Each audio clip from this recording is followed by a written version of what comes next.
All right. Hey, what's going on, everybody? This is Tim Vixay with my crippled friend. This is episode number 17. I'm sitting here at the Oscar Mike compound in Poplar Grove, Illinois, with one of my crippled friends, Mr. Ryan Curry. How you doing, buddy? I'm good. How are you, buddy? Oh, dude, I'm doing good.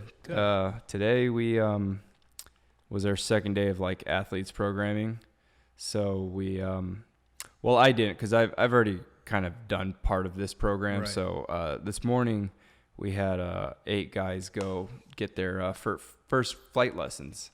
Nice. Yeah, right up the road there at the Poplar Grove Airport. One of the nation's finest. Yeah, no, that's a cool little joint, man. It's great. Like, you ever been in the museum there? Yeah, it's pretty amazing. The whole setup's really cool. I mean, they got, a little bit of everything for anybody that's in the aviation side of things. Yeah, and Blake and his folks are just such great people. Like, Super nice. They do a lot for the foundation, because that afternoon they came back here for lunch, and then we went back out and did some shooting. How many people can say they went and shot at an airport? Yeah. No, it was a good time, man. There was a lot of the guys. I mean, they're all veterans, so they got some experience with firearms, but they were Mary brought her arsenal out, and she's awesome. She's a pistol enthusiast, and she's got I don't know why this fucking thing keeps dropping out. She's got a whole arsenal of like just a variety of pistols, and they were just all out there just shooting the SIGs and the ZZs, and just got some they had Caltech the stuff Glocks out there too. Yeah, the Caltech, donated a bunch of firearms to us, so we brought those out, and once we got done with shooting the pistols, we backed up the range and whipped out the big boys, the long guns, and we actually shot the KSG, the Sounds Caltech like a cannon shotgun. Yeah. Thing's cool. It's kind of clunky, but It hurts after a while. it's a cool concept. It's just That's the bottom fed, right?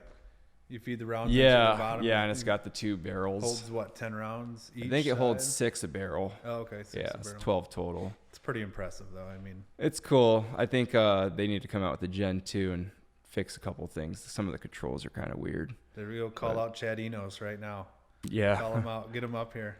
Yeah. No, like they were having fun with the other ones, though. I mean, we got out the sub 2000.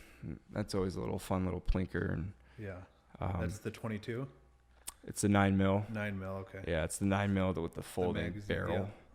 But Compact. Almost looks like the grease gun of World War II. yeah, it was a good time, dude. It was it's always fun when you get a bunch of veterans around firearms and Yeah. you shoot the shit. And we actually picked up a bunch of tannerite, and we set off it was a 3-pounder, but I guess they heard it all the way at the golf course. That's Oh, really? like, I don't know what, like maybe 4 or 5 miles away. Somebody call it in. Fucking cops came on us. Oh, Yeah. You'll have that. Explosions at airports aren't good. Yeah. Well, Normally. dude, I think people right now are like a little on edge with all this shit that's been going on. I read this more. Okay, so I was late to the party and just found out about it like last night. Like both of the shootings, the one in El Paso and then the one in Ohio. Yeah. Yeah, and then there was one this morning in Baton Rouge. But the one in Ohio, dude, was kind of crazy because I was reading about it this morning, and the fucking guy actually shot his sister. Yeah. I don't know what the background of that guy is. I mean, I think they're all, from what I read, I think they have manifestos and they're all, just hating people. And the El Paso guy, I believe, they're saying was stemmed from previous events on talking about border stuff, but you never know how much of that stuff is kind of dreamed up in a lab and sent out through the media. So I just kind of wait a month and see what, after the investigation comes in, what really is going on with this guy, where he comes from, what his deal was. Yeah. But I believe one of the shooters had a rape list and a hit list in high school and was expelled from school for that. And somebody had called the cops on him. So, it's not like these guys were flying below the radar. When you have something like that, there's no reason that those guys should be owning guns. I'm just like the next guy. I like to shoot guns. I like to hunt. I like my rights like anybody else. But if the rightful gun owners want to preserve their rights, we have to be accepting of a couple laws or things to get a little stricter in some areas as well. Because I think what people do nowadays is pit a left against a right. And when you do that and make something political, nothing good comes of it. So, it's time to put the selfishness away, understand that nobody's trying to knock on your door and take everything from you. They want to make the world a safer place.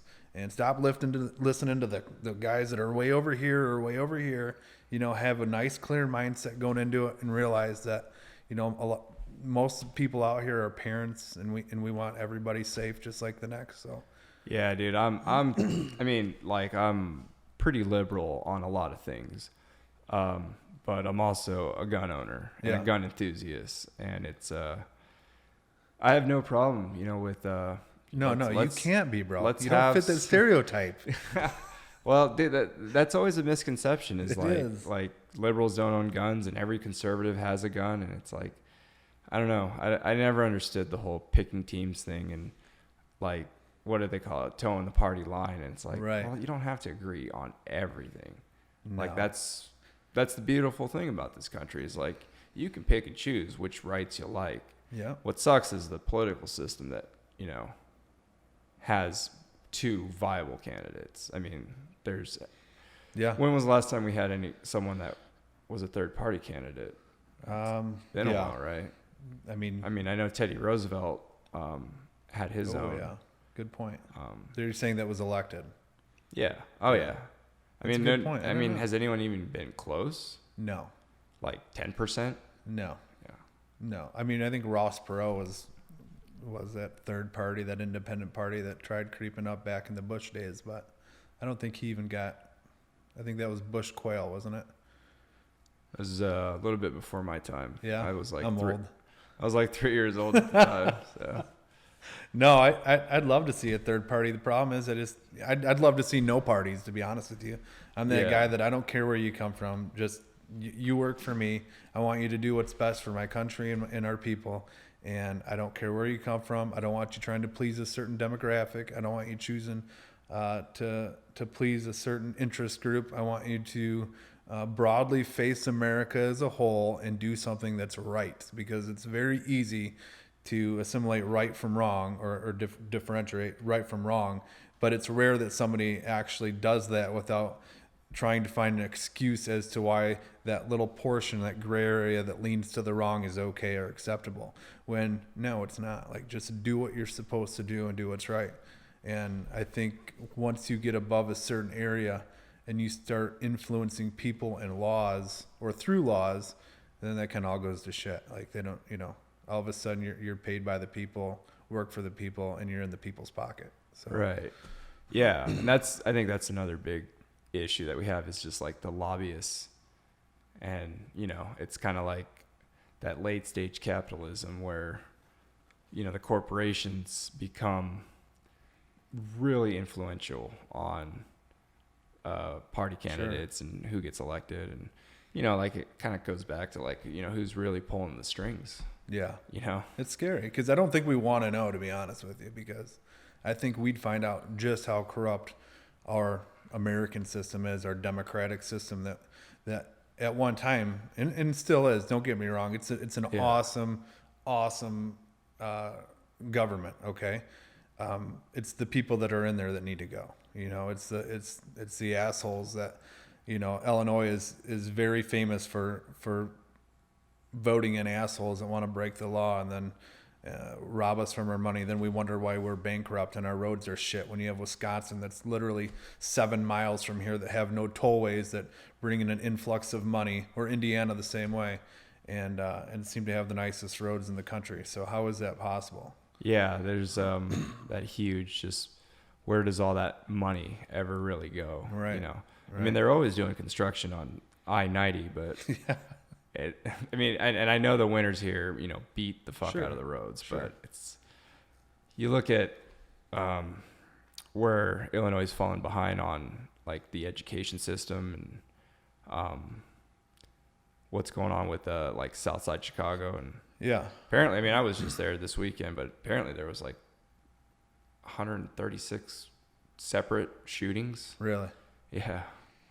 I was feel, just one thing I read. I don't know if it was true, but there was a shooting here in Rockford a couple years ago, and a friend of mine's talking about the one just last year at the hotel. No, this was 2 years ago. This was over on yeah. the government, or in the low income housing. And a buddy of mine's, he wasn't a buddy until this happened. So I met him through this. His wife or his fiance was playing a video game with their son, and a stray bullet went through their house and killed her, while she's sitting there doing nothing wrong.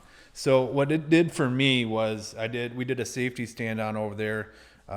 We met up with this guy who is now a friend of mine. We got him different housing. We got him all new beds for his kids. We did everything we could to outfit him with everything he needed. So what this gave me was a chance to really infiltrate, the housing development and talk to these people, because normally they're not going to invite me in. We think that, well, racism exists on both sides. Well, you have to remember, it was just the 70s where we were, it was openly okay to be racist against black people. People think, well, Civil War was this long ago. Well, you know what? These are still generations that are alive today that have experienced some really harsh stuff. So we have to be a little bit more understanding of that. So I went in there with open mind, and a couple of the women I spoke with were single moms. They had 5 kids. Now, the problem we have is we judge these people for having children, okay? Well, what does that get us? It gets us nowhere.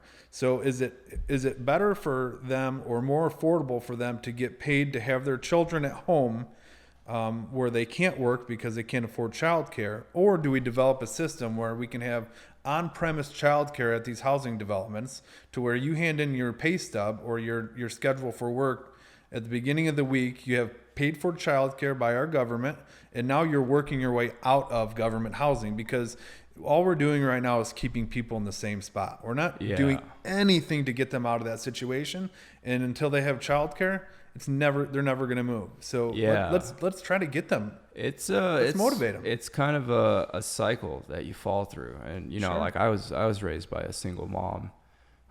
We never lived in any sort of housing like that. Sure. But I mean, she had to work the long hours, and fortunately we had enough family where I was able to get dropped off, and pretty much grew up in my cousin's house.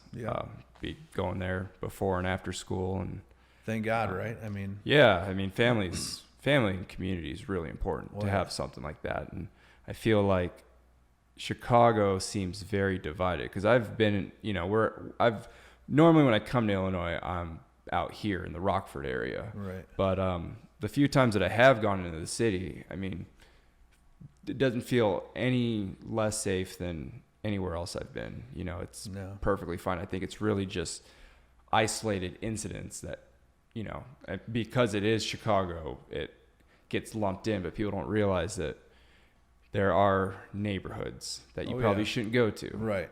And that's anywhere. I mean, any city you go into, Baltimore's been on the big screen lately because of the issues that they're having there, but that's every city. It's no matter where you go.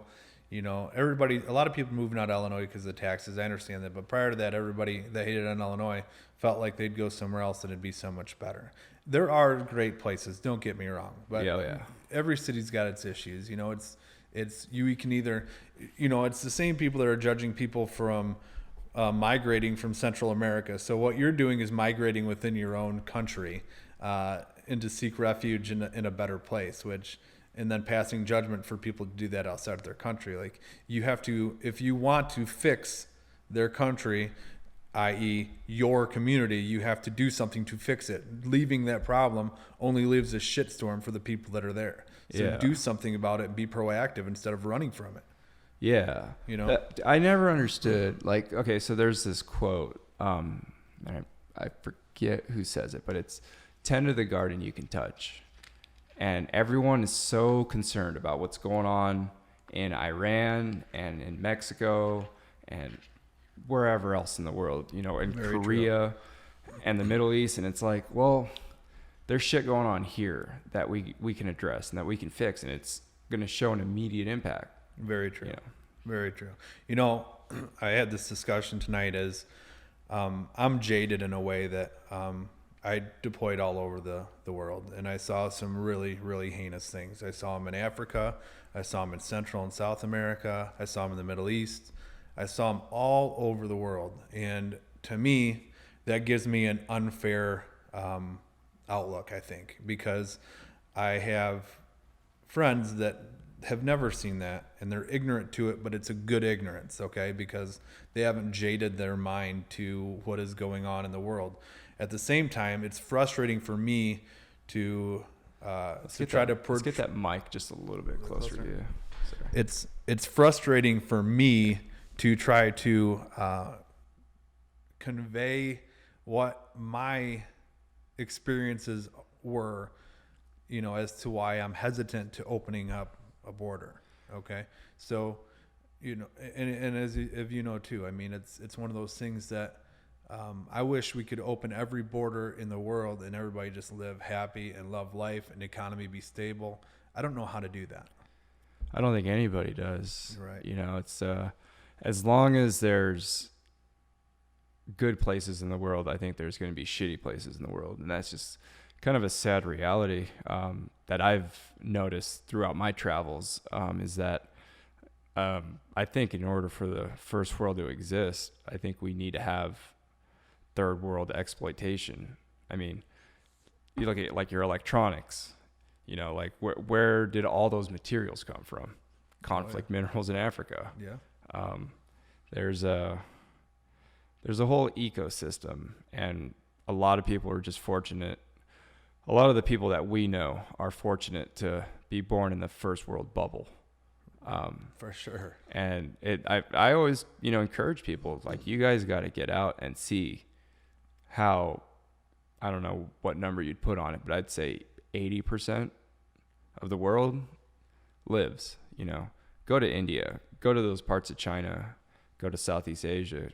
I mean, Africa is still like in their infancy as far as becoming like a developed continent. Yeah, majority for sure. And the thing, you know, is when you have a country like America that is so great, because it really is. I mean, people don't understand how amazing we have it.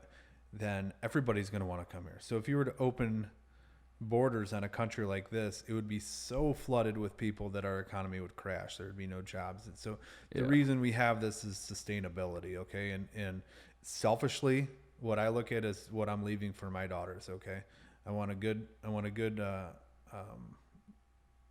be able for them to have the things that I was awarded and blessed with, the opportunities, I guess. I busted my ass for my opportunities. Don't get me wrong. I was never spoon-fed or handed anything, but I want them to know that they can bust their asses and get to wherever they want to be in life as well.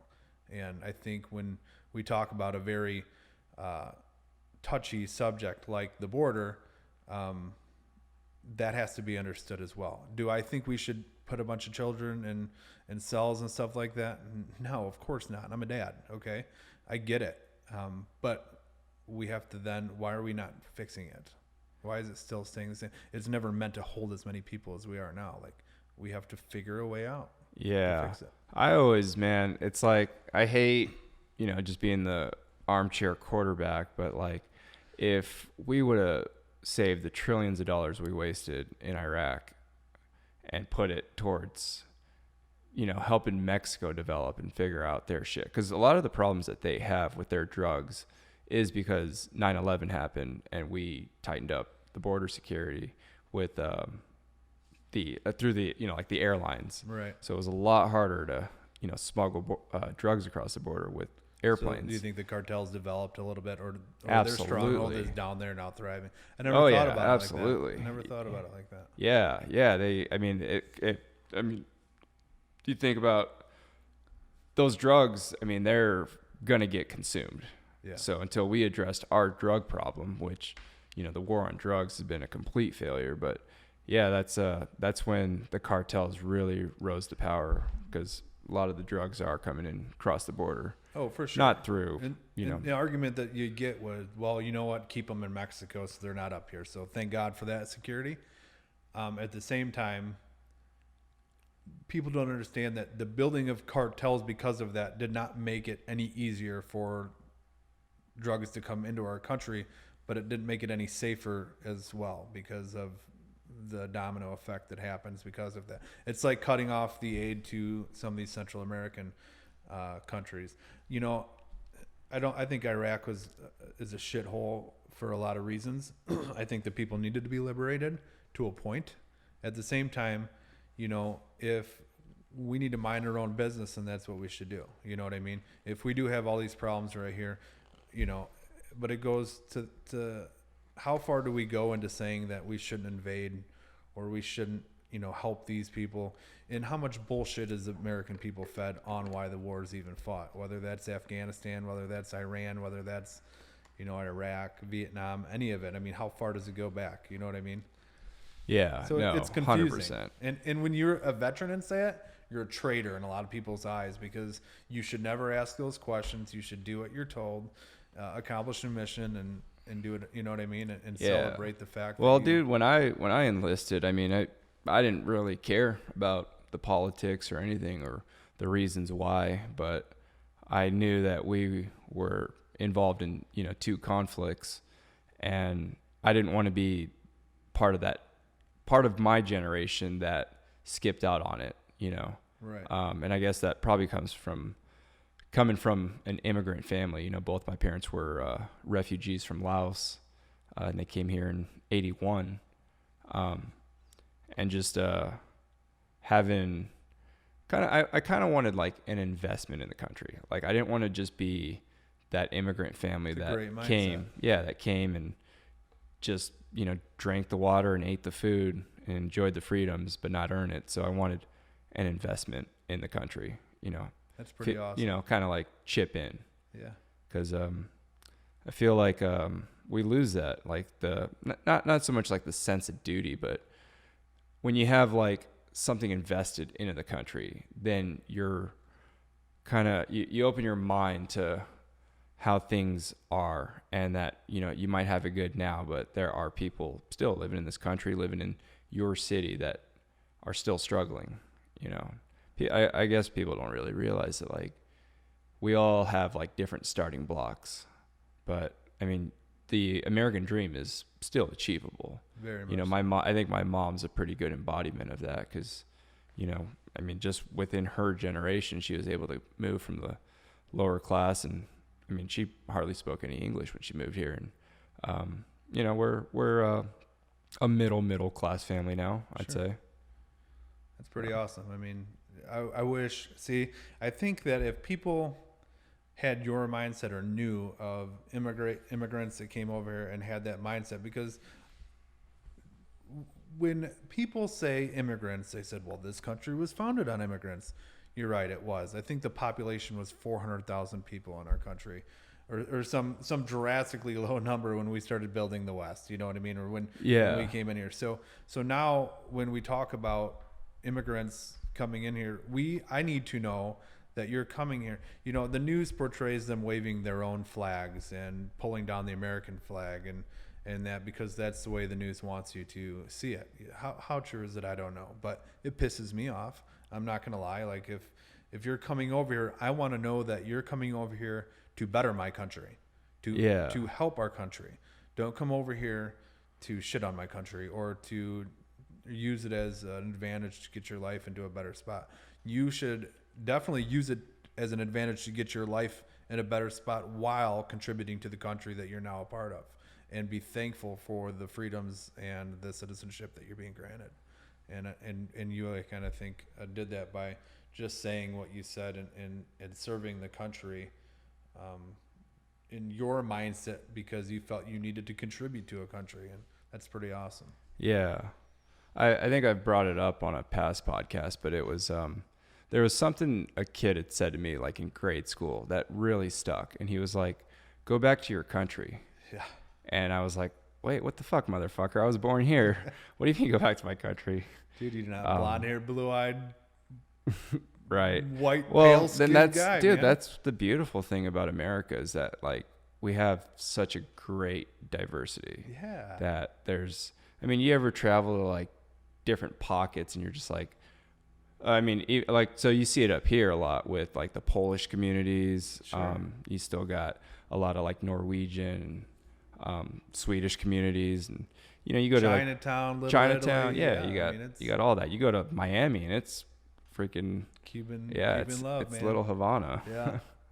It's cool. And you know what the thing I love is I want you to come to this country. I want you to love America, and I want you to bring your ethnicity and everything that comes with it. I want you to do that. Bring it to the melting pot, right? But like, share your background, because I think it's important for everybody. Everybody can learn from everybody, especially in that way.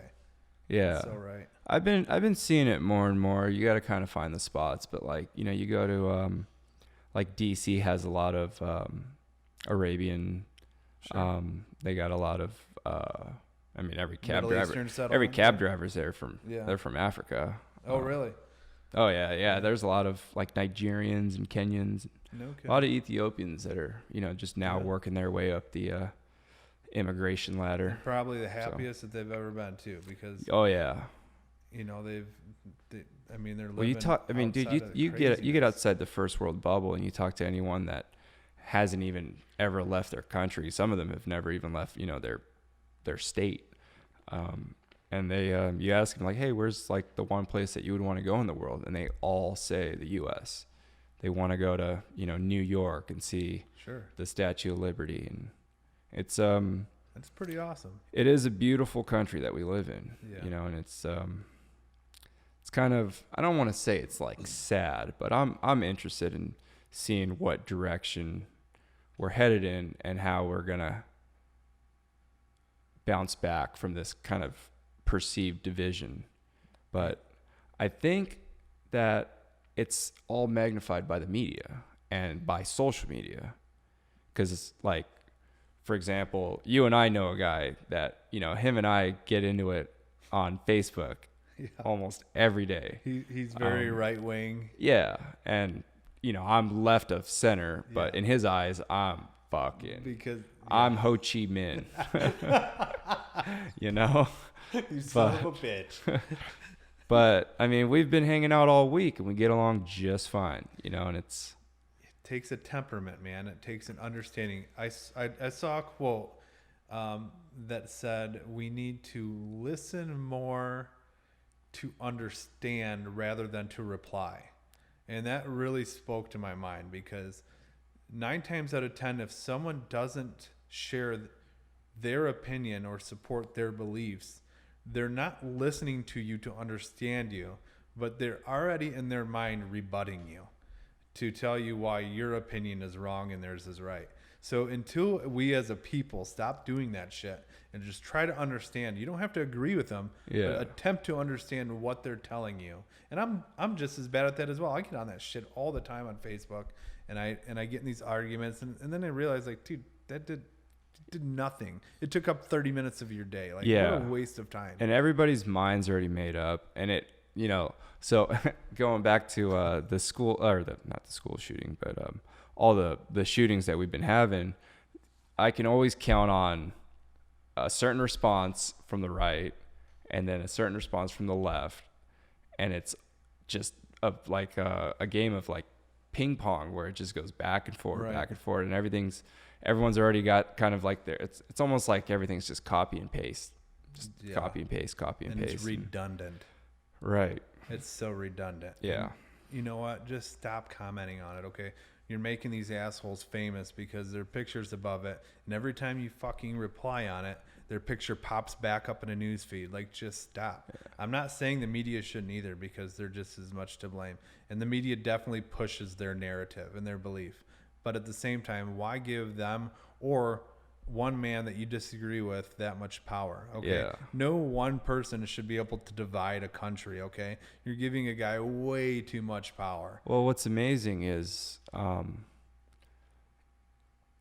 I believe Russia is totally playing the system right now. And there's just all sorts of just spam bots and these robots and all these fake accounts that just push these memes out, and I think that's proven. I think they unlocked that with the anti-vaccination stuff. I think Russia's behind some of that stuff. I'm Yeah. not saying either or. I'm just saying I think they pushed some Oh yeah, some yeah. stuff out there. I bet you there's some It's fucking odd, there's some dude in Russia that just all he does is just make memes. Assange. That's man. just It's Assange. to, well, I mean, it's a lot, dude.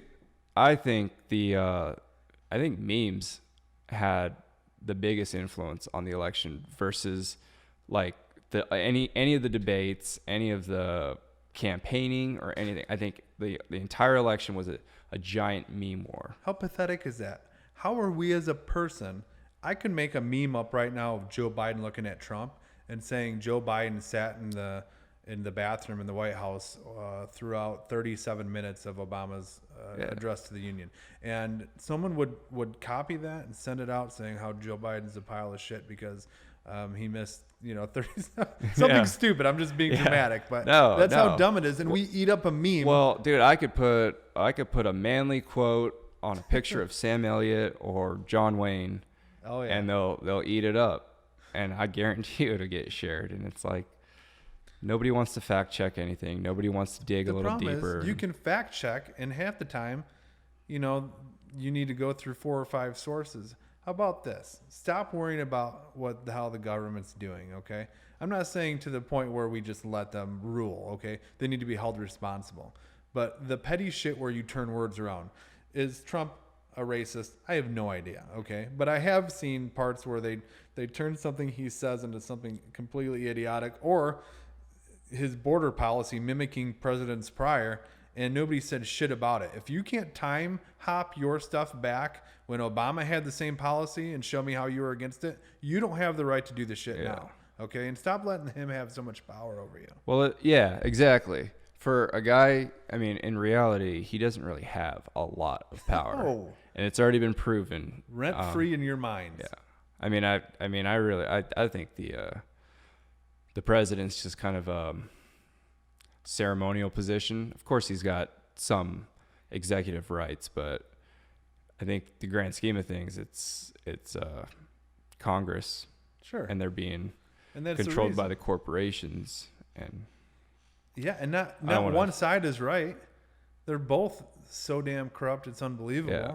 And they play it against each other. It's two wings on the same bird. For sure. Yeah. For sure. So as long as we let them influence us to the point where we're disturbed by it, or we're worried about an election or what one does or says, on Twitter, then then we're not going to get anywhere. I mean, here's the thing is and I think when you told me about that quote where, what's the garden? Tend to the garden you can touch. And I think I said, when you responded to that, something about, everybody wants to do something globally right off the bat, and they think they're going to do this crazy, and they don't do anything locally within their community. If you want to make change, do something great. And you know what you need to do is put your political shit aside and make friends with somebody from the other side and start trying to mend relationships and stop judging someone for their beliefs. Yeah. And both sides need to do that, because I know a lot of Republicans that are the biggest assholes in the world about pushing their beliefs on gun control and this and that, and they won't listen to the left, and the left basically screaming in their face, saying the exact opposite and rebutting it. And what do you get out of that conversation? Nothing. Nothing gets solved. But you know what? Like, you go to a soup kitchen and nobody's going to care what political party you are. They're just going to be happy you're there to volunteer. Great point. That's a great point. I mean, even people that pick up trash on the side of the road, like, do something within your community. There's always something you can do. So much. I mean, go help out at the dog shelter, Yeah. I for the past 5 years, I do Christmas presents around Christmas time for a bunch of families, and it was only veterans at one point. But I mean, first of all, I'm never going to say no to a family that's in need. Oh, your dad wasn't a veteran or your mom wasn't a veteran. I'm sorry, I can't help you out with Christmas. What kind of dick is that, right? So, I brought my daughters up seeing that too. My wife, wrapping.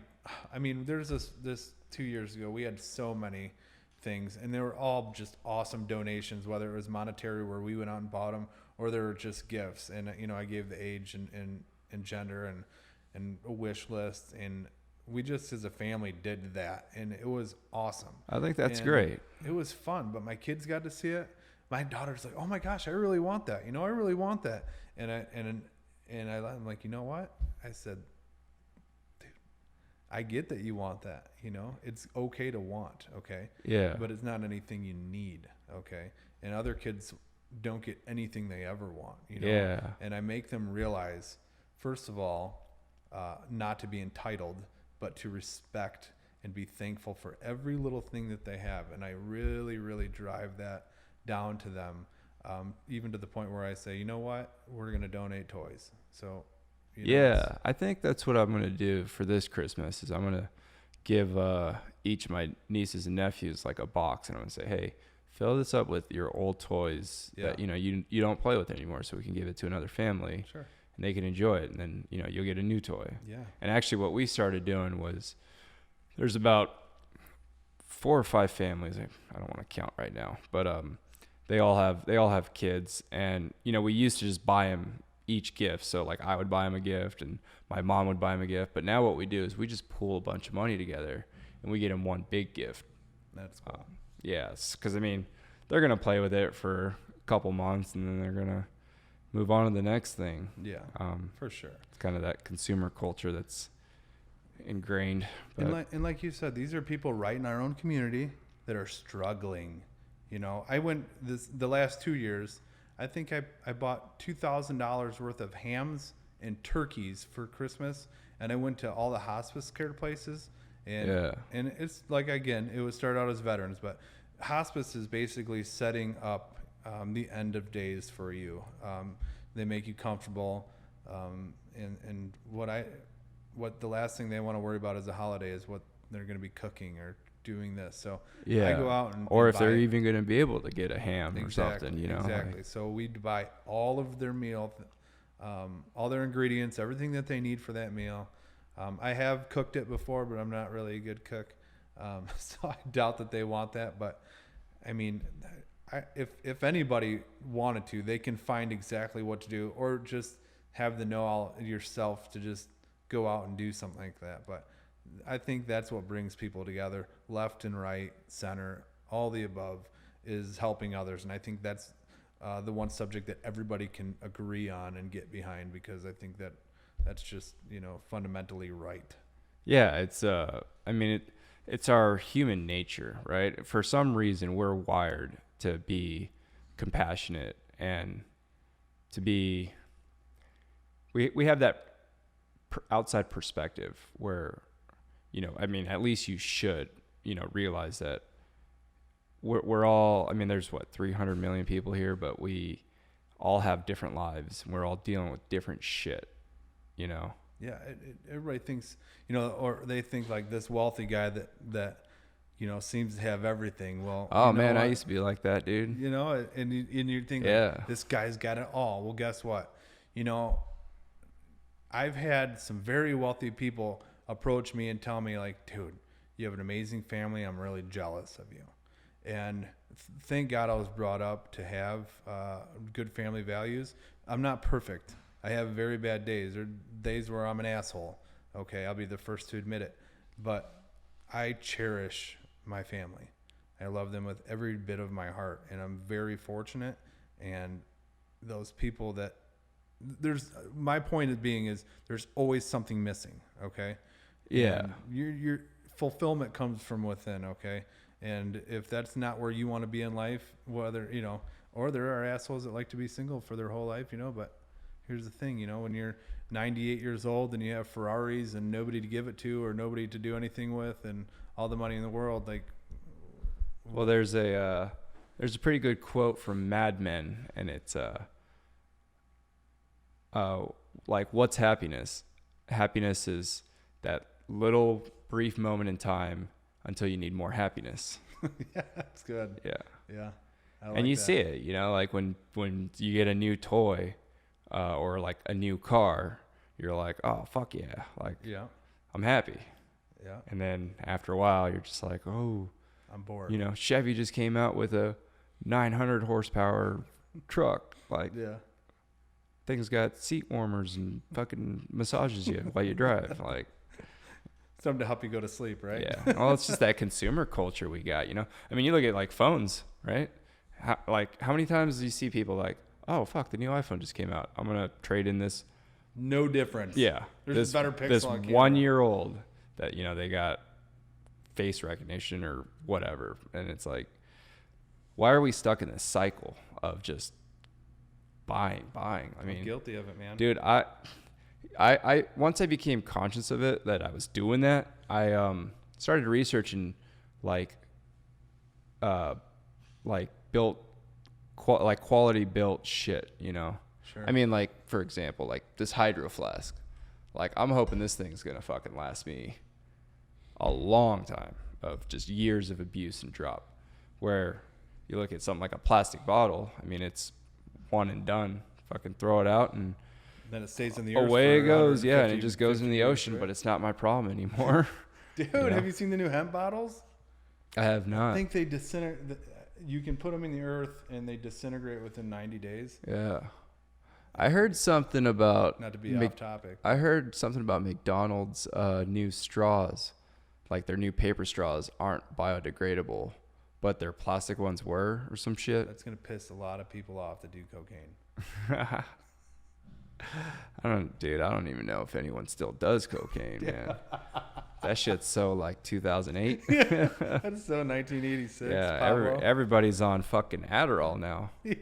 Well, they snort Adderall too. Put it in their eyelids, whatever they can do with it. We're a robotic system, man. I have done it once, and if I wanted to abuse a drug, I think I'd get an Adderall. Because there just aren't enough fucking hours in the day, dude. Like, when I'm here, I'm on like 4 or 5 hours of sleep. We talked about that the other day. There are certain people that have a genetic makeup where you don't need the 8 hours of sleep. Where there are other people that 10 hours and they're still sluggish. I have issues sleeping because when I was in the military, obviously all of our missions are at night. So at night is when I was up all the time, and that's when I kind of get this heightened sense of awareness. And I still check under the beds. I still check the closets. Yeah. I still check the windows. You know, and one of the comedy bits that I wrote is, you know, one of these days I'm going to look under the bed, or what if I look under the bed and there's a fucking Iraqi guy underneath there, like, oh, holy shit, what are you doing down there? Like, it's never going to happen. So why are you doing it? You know, it's things in your mind. But so I don't sleep worth a shit, you know, and my wife needs it pitch black, and I have flashback nightmares every time I sleep without white noise on. So whether it's TV or radio, but I have to have people talking. Yeah. I used to be pretty like restless in the evenings as well. And, you know, I would do the TV for a while, but it just got to the point where it was just totally fucking up my sleep. Really? So what I started doing was listening to podcasts. Yeah, just, you know, putting it on my phone and just listening to it at night. And sometimes I wear headphones if I'm rooming with someone, like if I'm here. Do you have it on a timer where, like, when the podcast is over, is it shut off? Yeah, just when it's over, I turn off the autoplay. And that's what I was doing with Netflix for a while. I was listening to a lot of comedy. Yeah. And I would just turn the phone over so I didn't have any blue light or anything. And I just would listen to it. Which is horrible for you. I just read blue light. Comedy? Oh, the blue light. No. Yeah. I was like, comedy? Comedy's horrible for you. Laughter's horrible. It's the only reason I have a hot wife. I promise you that. We didn't really give you a proper introduction, but you're, would you consider yourself an aspiring comedian?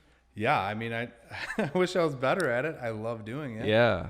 I just think that I blame everybody else out there for not giving me a shot. I'm joking. I have not put forth the effort I need to actually do it successcely. So I do some you're gigs. a busy man.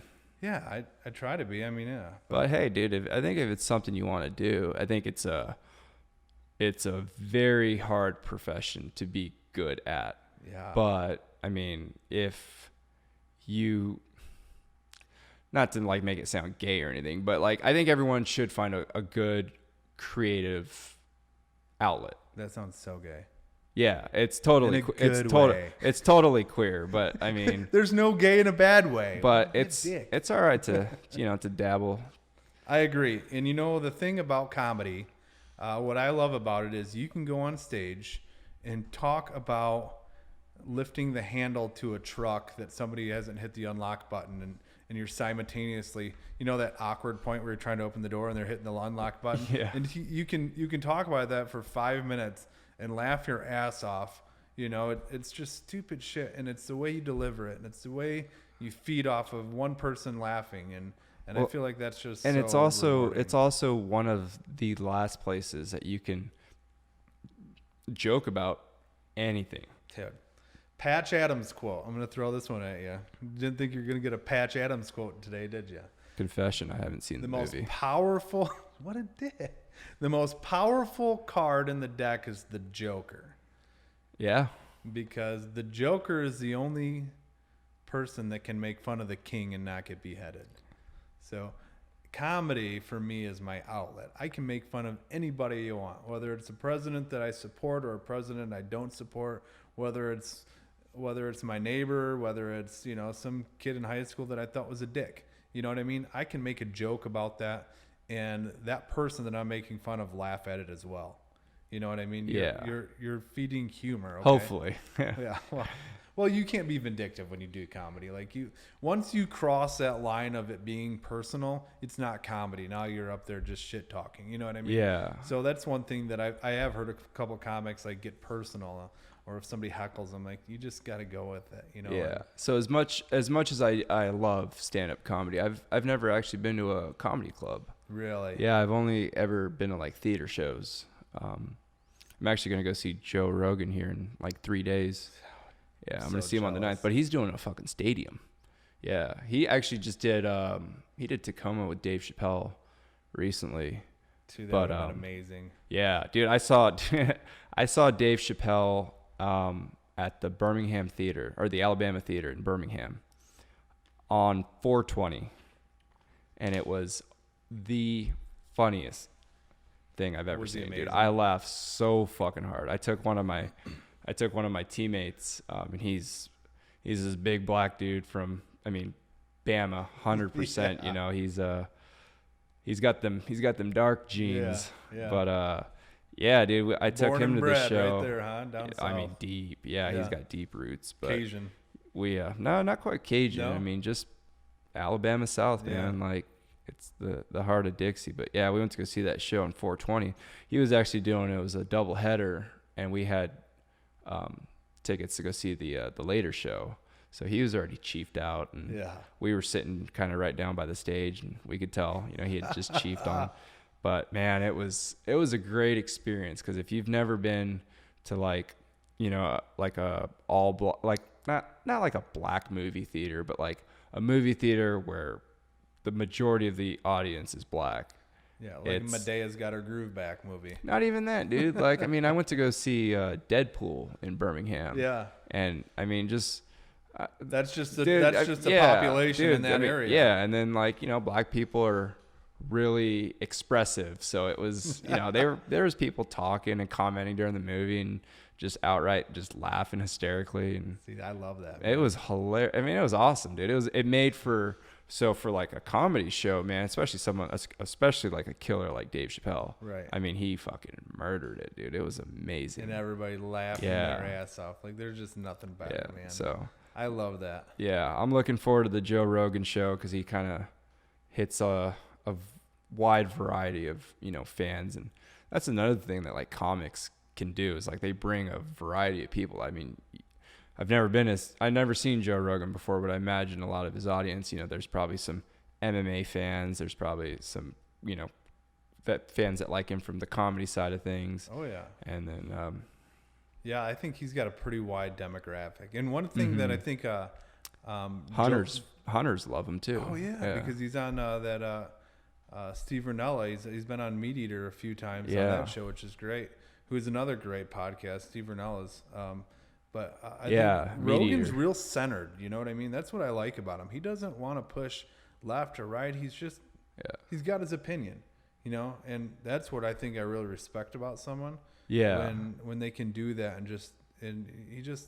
I guess that's why his comedy really speaks out to me, because he's jabbing at people on the right and jabbing at people on the left, and he's he's looking at it from I don't know. He's got this unique ability of just being a complete outsider and just looking at something and being like, wait, this is fucked up. Yeah. Doesn't matter who's fucking up, but like this ain't right. Yeah. So I'm gonna write a good joke about it. Yeah. So. No, it's pretty awesome. Yeah. Huge fan of his. And do you know who's opening up for him this time? I don't know. Hope it's like a Brendan Schaub or a Ryan. I'm Ryan actually Callen seeing Brendan Schaub the following week. He's coming to, and that'll be my first time at a comedy club. Yeah, he's playing Helium. Where's that at? Up by you?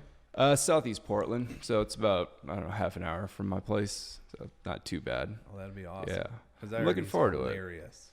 Yeah, I want to, I don't know, maybe like go check it out like on an open mic night. And I don't think I ever really want to get into comedy. I mean, I kind of like, I like the idea, but it's so much fucking work, and I got so much going on, and I'm actually having too much fun doing the podcast, and it's cool that I got like the mobile equipment set up so I can just pretty much do it anywhere now. Everything fits into that Go Ruck pack over there, and you get people that you normally, that aren't at home. So now you're getting out, and you get to talk to people that that aren't sitting in your backyard.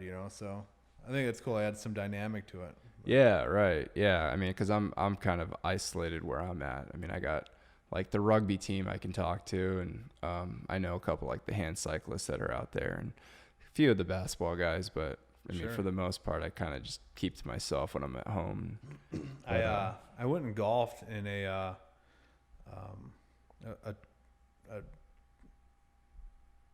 was a veteran benefit. Gosh, I forget the name of I'm an asshole for this, but there's a comedian there that's a Army veteran that was burnt very badly. And he calls himself the Crispy Vet or something like that. It was, I mean, the way that he delivered it, you know what I mean, was genius. You know what I mean? And he took something that we see as tragedy, tragic. And he's found acceptance within himself. He's doing great in life. And now his outlet, like many, is comedy. Like, I don't only do comedy. I go and speak all over the United States on finding purpose and sharing my story and stuff like that. So I do love that influence side of things. But my personal love is comedy. Like, I've always voted class clown in high school. I've always just been that jackass that likes to make people laugh. And at the same time, I'm laughing at my own jokes just as hard. I'm not that guy that's going to tell you a joke and not laugh. You know what I mean? I'm that guy that's looking like a dumbass up there laughing at his own jokes. And I love that kind of comedy. Like, I want a comic that's going to tell me a joke and be in tears because he finds himself funny. Like, how idiotic is that? Right. And it's just slapstick, and I love it. I just think it's pure in its rawest form, and sometimes you're just seeing new stuff pop up as to why they're laughing so hard. So you're seeing just raw material, and I just think it's awesome. Yeah, man. I think if it's something that you want to pursue, and like if your heart's in it, dude, you should totally go for it. I mean, no, I should. There ain't really. I mean, you just got to put yourself out there, right? But I gotta stop being weak. Right. Yeah. I gotta just go for it. It's like I look for excuses like anybody else does. Like, well, I got a wife, kids. Well, my wife says go do it. So now what's your excuse? Well, my kids say go do it. You know what I mean? Yeah. So the only person really that's doing this, and I have a buddy. I don't want to say it's like being weak, but I mean it's kind of like expanding your comfort zone. Like, I mean, it's a risk. I can imagine it's one of the most like hardest things to do. It's fucking, I hated getting up and, giving speeches in class, and palms would get sweaty and all that. But I think with enough like repetition, and I think you'd be fine, dude. Yeah. I think you got a good personality for it, and I appreciate you got a good, unique perspective on life, and an experience that like normal people aren't going to have. Sure. I mean, yeah, I mean, I definitely blessed, as are you, for, being in the Marine Corps and doing the things that we did, and getting to travel all over, and the experiences that we had in the military. I mean, you meet some real odd people and some great people. And you know what I mean? What I love about the military is we didn't have left or right in the military, man. We were all chewing shit together. Yeah. In the suck, or what you call in theater. We were all going through these horrible or not horrible, but challenging times together. And we found sanctity knowing that, you know, your brother and sister to the left or right of you, we're going to go through it with you. So, I mean, we didn't have to see color or religion or political preference or sexual preference. Nobody cared. Like the best part was this corpsman that we all knew was gay back in the day, but was scared to death to ever say anything. This is before, don't ask. This is before, yeah. And he's now, I believe he's a major in the Army, and he friends me on Facebook, and I mean, he's a stacked dude, but his husband is the biggest black man you'll ever meet. And meanwhile, we're in a group. Total bear, huh? We're in a group chat, right? And you can tell he's nervous because now this whole group, you know, we're in this group like Messenger. And first thing is, one of those guys says, like, dude, how do you walk after a night with your husband? Like, it just started joking, and he loved it. He immediately felt welcome. He knew that he wasn't being judged. Like, it was like, dude, none of us we don't care what you do in your life. Nobody should give a shit. You know what? I think Joe Rogan said it the other day. At 51 years old, he said he has to worry about what people still out there judging someone for what they do in their personal life is why? Yeah, who gives a shit? You miserable human being. Like, be happy. Yeah. If someone else is happy, why steal their happiness? Yeah, and I think it's okay to joke about stuff like that, especially you know with a brother that you know, like that just shows how tight you are. Yeah. You know, I mean, we give each other shit around here all the time. Dude. All the time. Yeah. It's dick slapping comedy, man. If some people could hear the jabs that we take at each other, like in the walls of this compound, I mean, they'd fucking they would lose it. I know it. But it never... Not politically correct. It never comes from a place of hate or discrimination or anything. It's just... It's how we... I guess it's how we develop the bonds that we have. And there's really nothing else like it. You know what I mean? So. No, you have to have thick skin and be able to give it back. I mean, that's just our dynamic. I mean, and it's so fun because some of the stuff you hear is just so funny. And yeah, we'll say things like, dude, that's gay as hell. Like, we're not putting someone down. You know what I mean? We're still going to say stupid shit like that. Okay. We're not going to be politically correct in your mind. So let us be, you know what I mean? Like, we don't care what you do in life. Like, we support everybody. So it's total like locker room talk. Which can't say that now, bro. I'm probably gonna lose. There's been some pussy grab. I'm gonna probably lose a lot of fucking friends. But that whole pussy grabbing thing, like, should he have said it? No. Should that dude have been recording? Probably not. But the way I imagine the conversation happened, and based off of my experiences in, you know,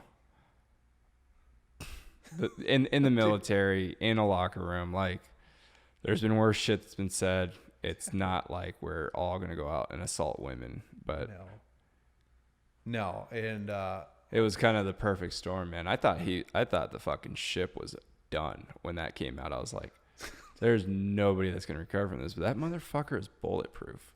You know, it is. It's weird. You know, I think he's a Democrat most of his life. Didn't he?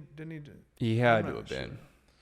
He was. I don't know. I don't want to assume. I'm just saying, like, yeah. I mean, and you know what? And people are going to go out to the polls. I talked to a friend of mine, Democrat, tonight, and you know, there's not a lot of there's a group full of people, you know, running, and you gotta have your shit together to go against Trump. I mean, you have to.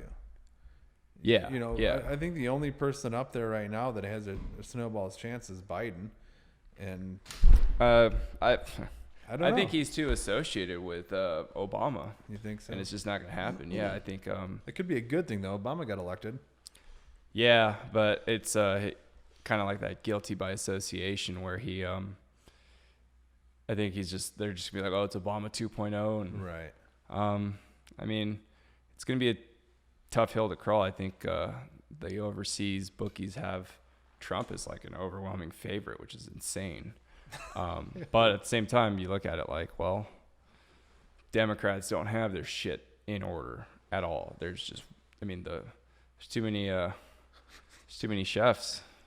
How funny is it that every time you ask Bernie Sanders a question, he just yells an answer or gets around it by yelling into the microphone? Like, I think the guy's hilarious. I don't have anything against any of those people up there. He just did an episode with Joe Rogan. He did? Yeah, it just I got didn't released hear a couple it. hours Is it great? ago. I haven't listened to it yet. It just got released like a couple hours ago. Oh, so it did? I I'm got a notification. I didn't read it. So yeah, I'm gonna put it on tonight. I'm gonna pop this dip in real quick. Talk. good. I just think it's funny. I think here's the thing.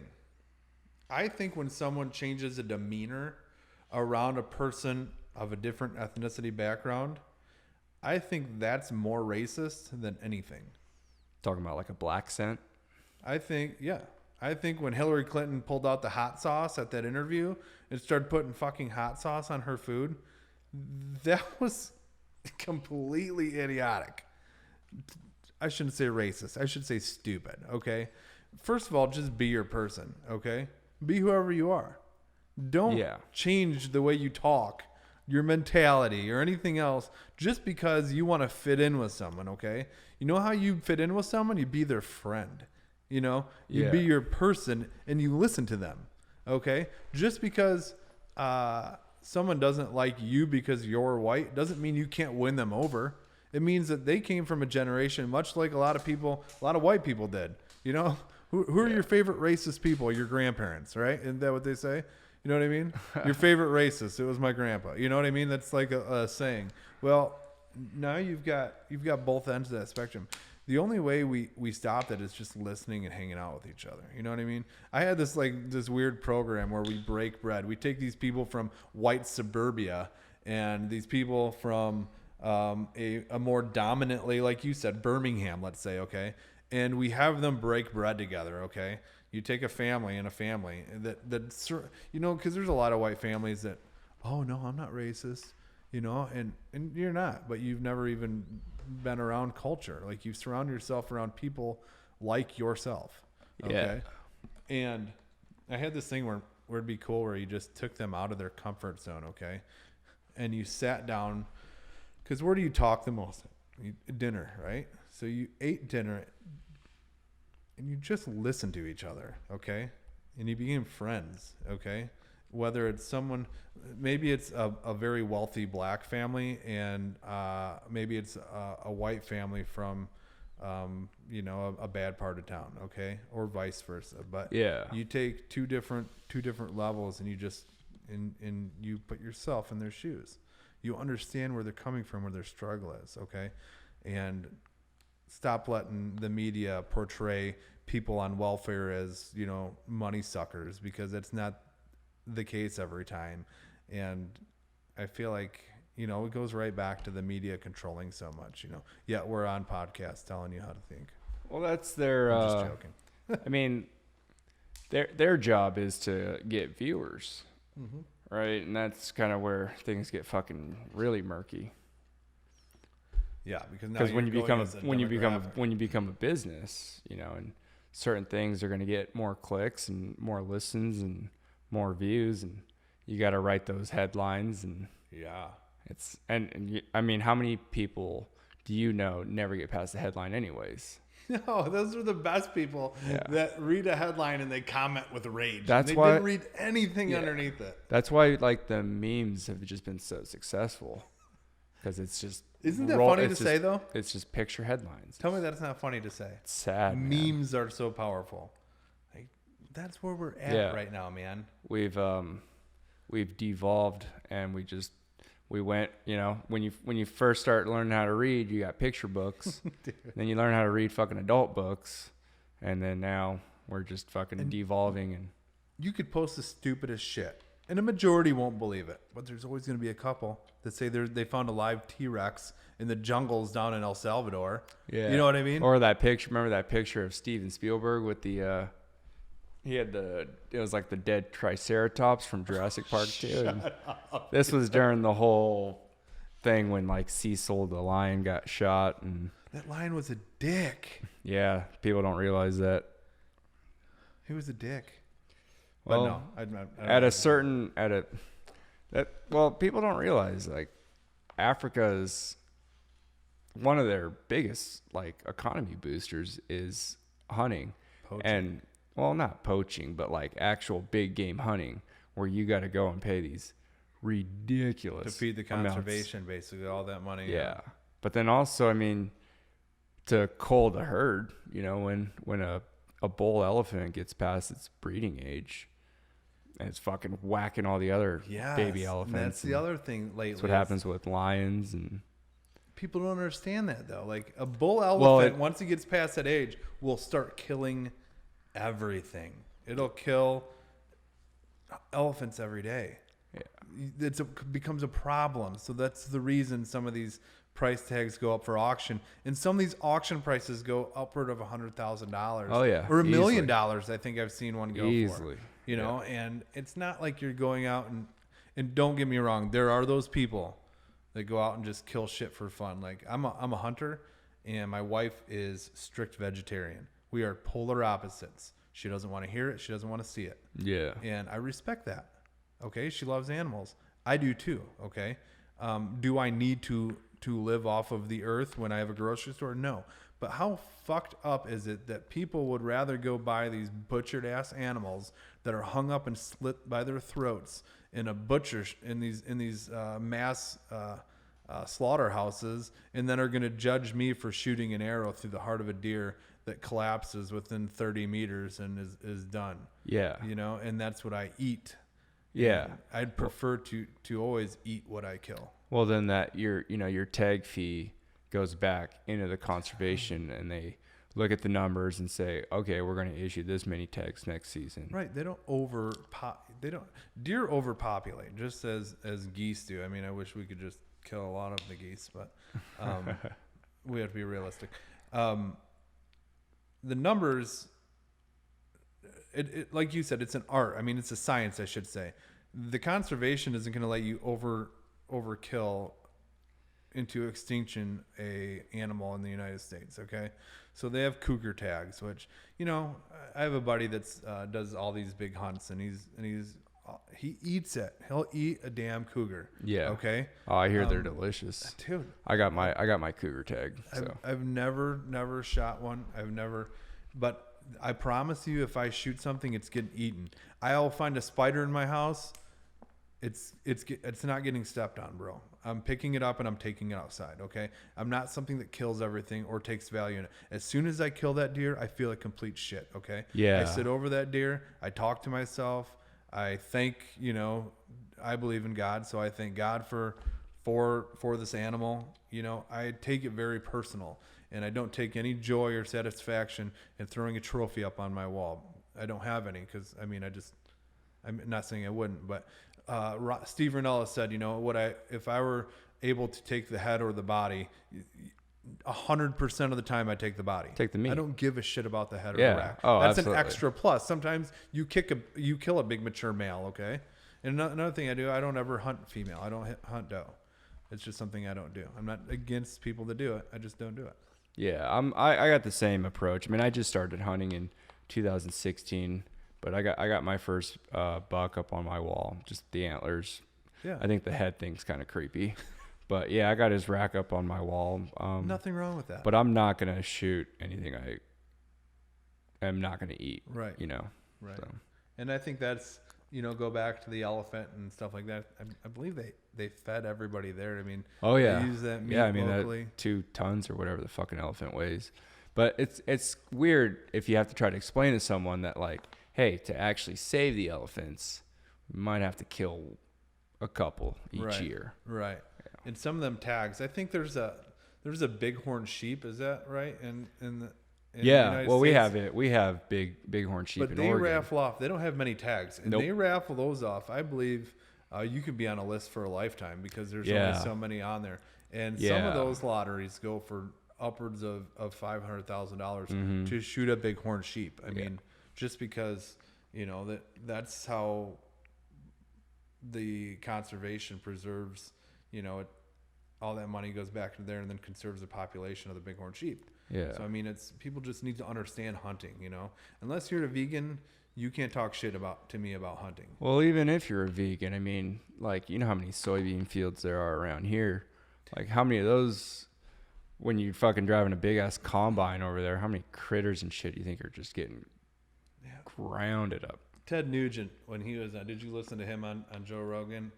The guy is insane, I think I but did. very well spoken. And I think I did. I went into it, like, thinking, dude, I'm going to fucking hate this. But it's interesting, man. yeah, when it goes back. You listen to someone talk and get their perspective on things. And actually, I mean, that's one thing I love about podcasts. It's just like an open form conversation. Like, we don't have kind of any and they go agenda, along with how many pesticides are sprayed on the soybeans and the runoff and what it kills and what this and that. All the dead zones says, like, into the Gulf. The full meal a vegan kills so much more than what a meat eater would eat. You know what I mean? Right. But, you know, and again, like I'm not against what you do. Just don't judge me for what I do. Right. You know?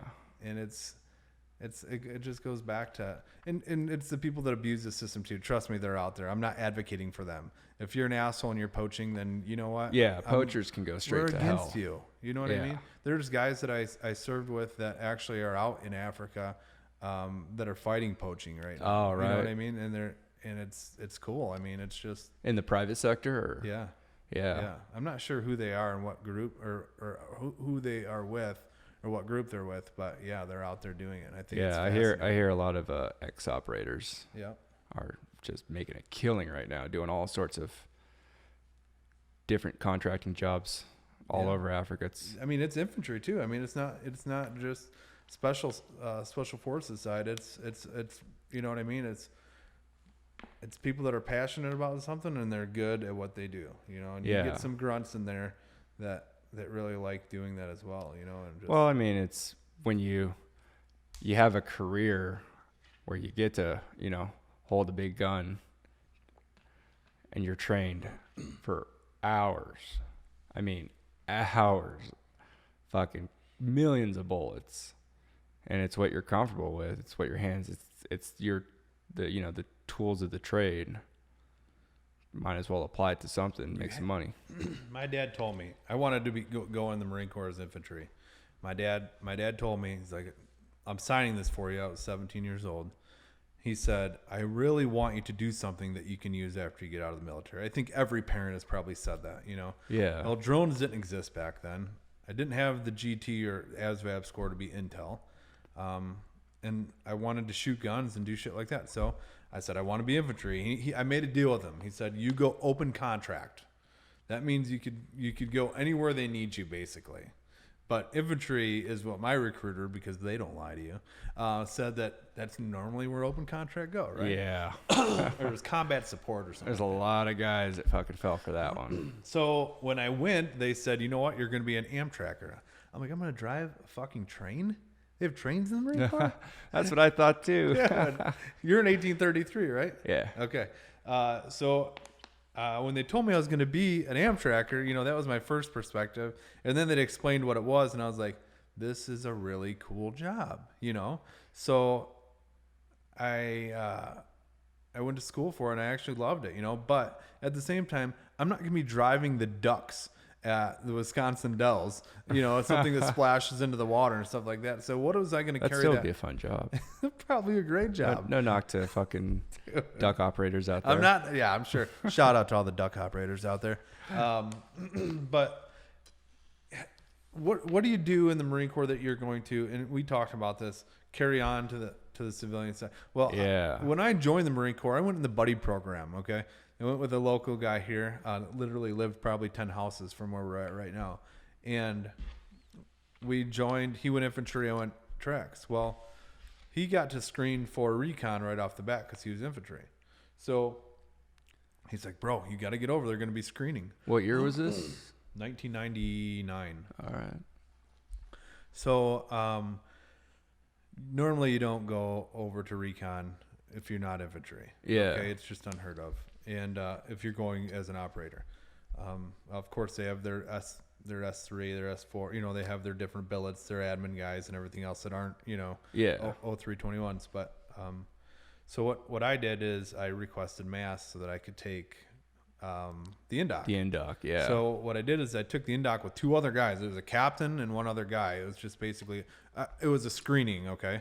And the screening was 3 mile run. Is basically a PFT, like an A and S sure kind of thing. 3 mile run, sit ups and pull ups, I think, right?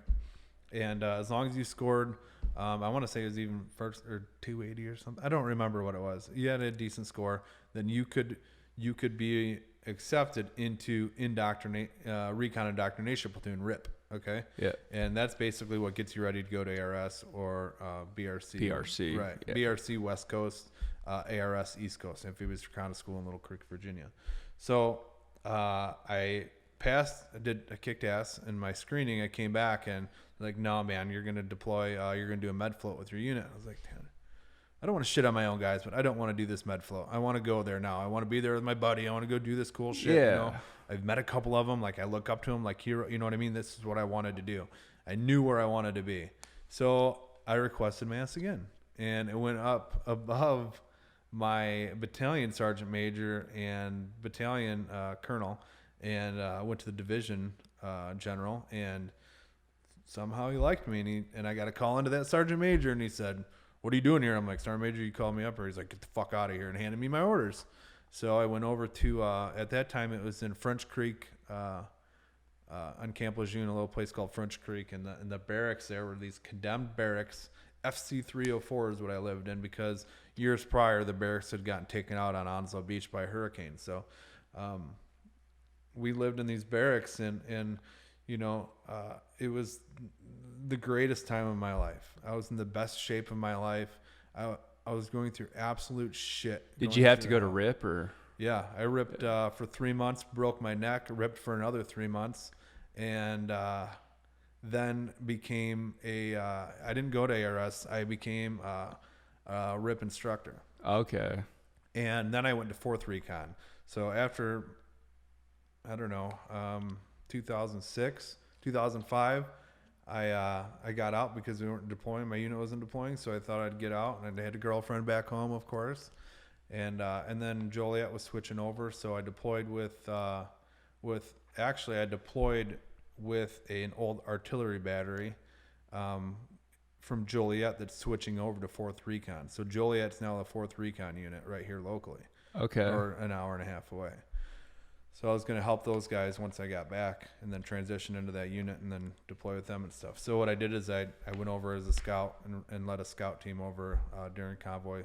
Is ARS any different than BRC, or is it the same training matrix? It's about the same. Yeah. Yeah. And I had some really ball buster RIP instructors that, you know, would have been, our RIPs were probably just as difficult as the ARS class was. Yeah. I mean, we'd chase around. Well, that's just to get you there and not wash out, you know, because they lose money every time you wash out. So, I mean, you have them, you know what I mean? Because let's say an average morning, you have your phases. You have I don't know, classroom phase, or amphib phase, and PT phase, land nav phase was the other one. But so like an average morning, either you'd be in boots and utes, or you'd be in PT gear. If you're in PT gear, you're doing probably about 2 hours of calisthenics every morning. Ooh. And it's all 104 counts. So it's not like your 25 4 counts. You're doing flutter kicks, 104 count. Okay. Your push-ups are about 54 count. Okay. And it is, when they're telling you these numbers, you're like, dude, there's no way my body can do this. You know, you're doing wheelbarrow races for like 2 miles to a pool. Okay. You know, your hands are chewed up, and it's extreme to where it's unbelievable. Okay. And then you get to a pool, and they back the ambulance truck up, the Humvee, because you have to have a Humvee backed up there because everybody's going to shallow water blackout or pass out, and you're in boots and utes. Or no, you're in utilities. You don't have your boots on. And you do a high water entry every day off of the high water ends, you know. Yeah. Look left, look right, look straight, and then cross your heels and jump or walk, step off. And then you do 500 swim side stroke or breaststroke. And then you tread water for 30 minutes to an hour in a group. And while you're treading water, they shark you. I mean, you pull them down, they hold you at the bottom. The best thing to do is just go limp or tap. And then you come up through, 50 sets of kicking feet and you bloody your lips. I mean, and it's every day. Sometimes we'd run, 10, 12 miles out to the beach and get thrashed on the beach. Amphib phase, you're out finning for hours and hours on end. People get hypothermia. I went through amphib phase in January out in North Carolina, and people think, well, it's North Carolina, it must be warm. No, I think the water was like 48 degrees and you're out there for hours. Yeah, this is like the Pacific, man. Yeah, I mean, it's freezing. So, I mean, it's miserable, but it was by far one of the greatest times of my life. And my roommates, which, we were all together through everything. They're all dead now. They're all gone. And, only one from combat, but it sucks to want to share those stories again. Oh, dude, we don't have to get into that. No, at I'm all. just saying, like, it sucks. You want to share those stories, and you're like, oh fuck, who do I call? I can't call them. You know what I mean? Oh, I see what you're saying. Yeah. So it's cool to tell some of the stories and someone actually interested to hear them. But my memory's fading because of how many concussions I've had, and I want to be able to rely on. You know what I mean? So it's almost like I have to write things down and stuff like that. But no, I think, man, like, I know you're interested in getting into podcasting, but you get a good like microphone, just plug it in your laptop, and maybe at night when you can't sleep, like, just go fucking rattle off some shit for an hour into a microphone, record it, and just tuck it away into a hard drive, and just keep that shit to yourself. Yeah, that's a good idea. Maybe later when you got fucking Alzheimer's or whatever, you can just fucking listen to the sound of your voice telling old stories and whatnot, and that'll just be your kind of like audio diary, I guess you can say. You know what I mean? If people had what we have in World War II, World War I, and these other wars, and they could actually listen. O.C. Fagan did a book where he took stories of all sorts of people in combat. And he wrote a book about it, and I've only read a little bit of it. This recent one, or? Yeah, it's recent. I'll look it up real quick, but it's amazing, and I need to read all of it, but I mean, it's just, I think we need to do that as I wonder if that's available like on Audible. That'd be it's gotta be. That'd be a good one. It's gotta be. But he was in Recon as well. Knows a lot of the guys that we all kind of served around the same time. So, I mean, it's a small community. It is. Yeah. That's what I mean, I've always respected the Recon community just because you guys are a bunch of badass warriors who, been dragged through the mud. The name of the book is The Untold Stories of Valhalla. And it's basically just the person's perspective and sharing the stories. So now these are documented. And a couple local schools do that where they document your story into a library. So these are stories that are, I mean, how many times you meet a World War II veteran, you just want to pick their brain and talk to them. And all the time. Now how many World War II veterans are left? Yeah, all the time. I mean, that's one of the few joys I get of visiting the VA.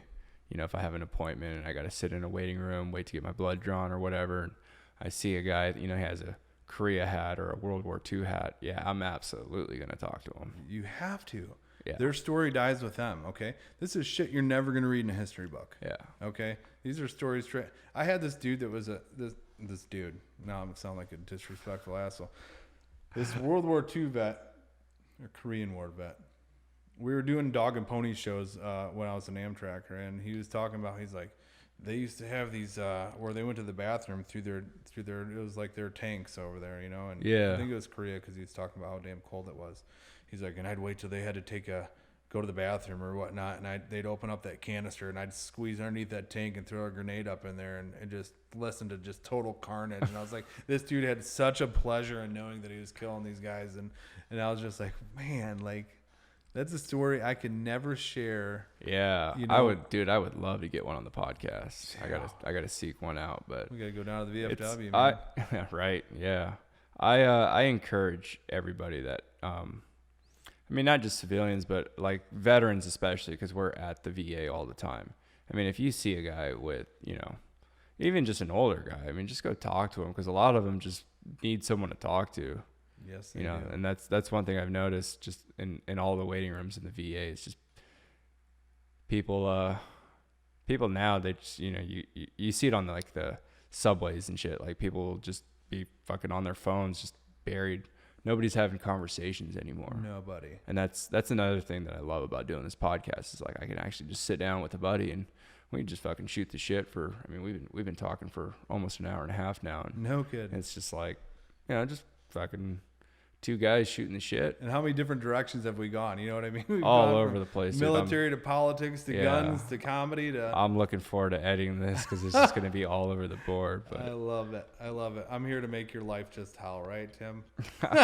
well, I'm glad you were able to make it, dude. Like, Man, it's great. I'm glad that you asked me to come out here. I think what you do is pretty awesome, and I do love your perspective. You and I did a workshop not too long ago together, and you weren't there because you wanted to go to speak to people, but you were there more so on how to deliver what you're doing now. So Yeah. you've done the work, and you've and gone through these classes and off, you know what I mean? And he's like, so do you want to be a speaker? And you straight told this guy, nope. You know what I mean? Like, no, I don't. Like, and that's, if people don't know you, or they get like this guy we're talking about on Facebook, if they don't understand you, then they're going to be like, well, what's his problem? Like, dude, you just have to get to know Tim to understand Tim. He's a very straight shooter, man. He's not going to bullshit you. Right. He has his beliefs. He's not going to put you down, but he's going to make you, he that wants you to hear him just as he hears you. Totally. Yeah, the class that we did was kind of the, you know, I still had kind of doubts about doing the podcast, and I was like, am I the right person to do it? Like, I really don't like talking a whole lot in kind of like a public space. But if we can get, you know, private, which is, I've been able to do that with the podcast because, you know, I set up, you know, a little studio space and block it off and make sure no one really interrupts, and we can really start to have a conversation. And then that's when the, you know, the episodes kind of develop, and they might start off slow. They might start off right off the bat, but I want something that's like totally organic, genuine, and just honest, you know? Yeah, I think. 'Cause I don't know. I wish people would have conversations more again. Everything's lost through text, yeah. man, and social media. You know, it's like, how do you put emphasis? I have OCD, so I put 3 exclamation points at the end of everything. Well, now you're yelling at me. Like, no. Yeah. I'm just obsessive compulsive. Stop being a dick, you know? Yeah, I'm the kind of guy, I like having phone conversations. Yeah. So every now and then, you know, I'll call a friend and we'll just shoot the shit for an hour, just catch up, and versus texting like, hey, what's up? Oh, cool. Right. Sweet. Right. Text, What are we? smiley face 14-year-olds? emoji. Right. Yeah, it's like, Right. oh. You want to go develop some memes? Yeah, I mean, not to sound like gay, but it's nice hearing someone else's voice. You know, is. like just It to is. make sure you're okay. And I don't know. It's not the whole. I guess it's my way of doing like a buddy check, but that even sounds more Accountability, gay. man. I preach it all the time. Accountability. You know, you give someone purpose to where, without purpose, we're just existing. You know what I mean? You need purpose to succeed, and whether that's purpose as small as being accountable for a buddy, you know, it still gives you purpose. Like, fuck, man, I got to wake up at 10:30 if you don't have anything going on, and I got to make sure, you know, Jeff Goldblum's doing all right. You know what I mean? The second greatest Jew to ever walk this earth, by the way. You know Jeff Goldblum? Fuck no, I wish I did. If you're listening, Jeff Goldblum, your biggest fan is right here. Yeah. Besides Jesus, there's not a greater Jew. Reply to his DMs, Jeff. Yeah. Stop fucking ignoring me. God, I'll convert, bro. I'll convert. Is he a To Scientologist? Judaism. Oh, Yeah. that's right. Dude, you can't be that good looking and not be Jewish. He's amazing. Did you see? I think it was in I think it was in France. They had this giant statue of him laying down. You know, like that scene from The Fly, I believe it is. Yeah. Where his black shirt's unbuttoned, and my buddy that's an actor out in L.A. sent this to me, and it was no shit. They have this giant. I'll send it to you. It's absolutely hilarious. But it's just him laying there, and you know, I have people send me pillowcases. Has he done anything recently? Everything? Sure. No. No. I'm surprised he hasn't gotten on the Netflix. He train. just did a TV show. I think he's in a TV show right now. He does all, and he teaches an acting class too, I believe, out in LA. He does. Dude, I'm so disconnected with TV right now. Like, Why? there's just, Why? dude, There's some great shows out right now. we just man. cut the cord, and I just, I don't find myself having enough time in the day, dude. That's why I need Adderall. Yes. Like, I mean, I pretty much, most of my media consumption now is just through like YouTube, or I'll throw on Netflix and watch the same 5 comedy specials that I've been watching forever. Dude, so don't tell me you don't want to do comedy. You appreciate comedy to the point where you know you do good. Especially you have a very dry delivery. I have a buddy that's out in Portland that does comedy who's just like you.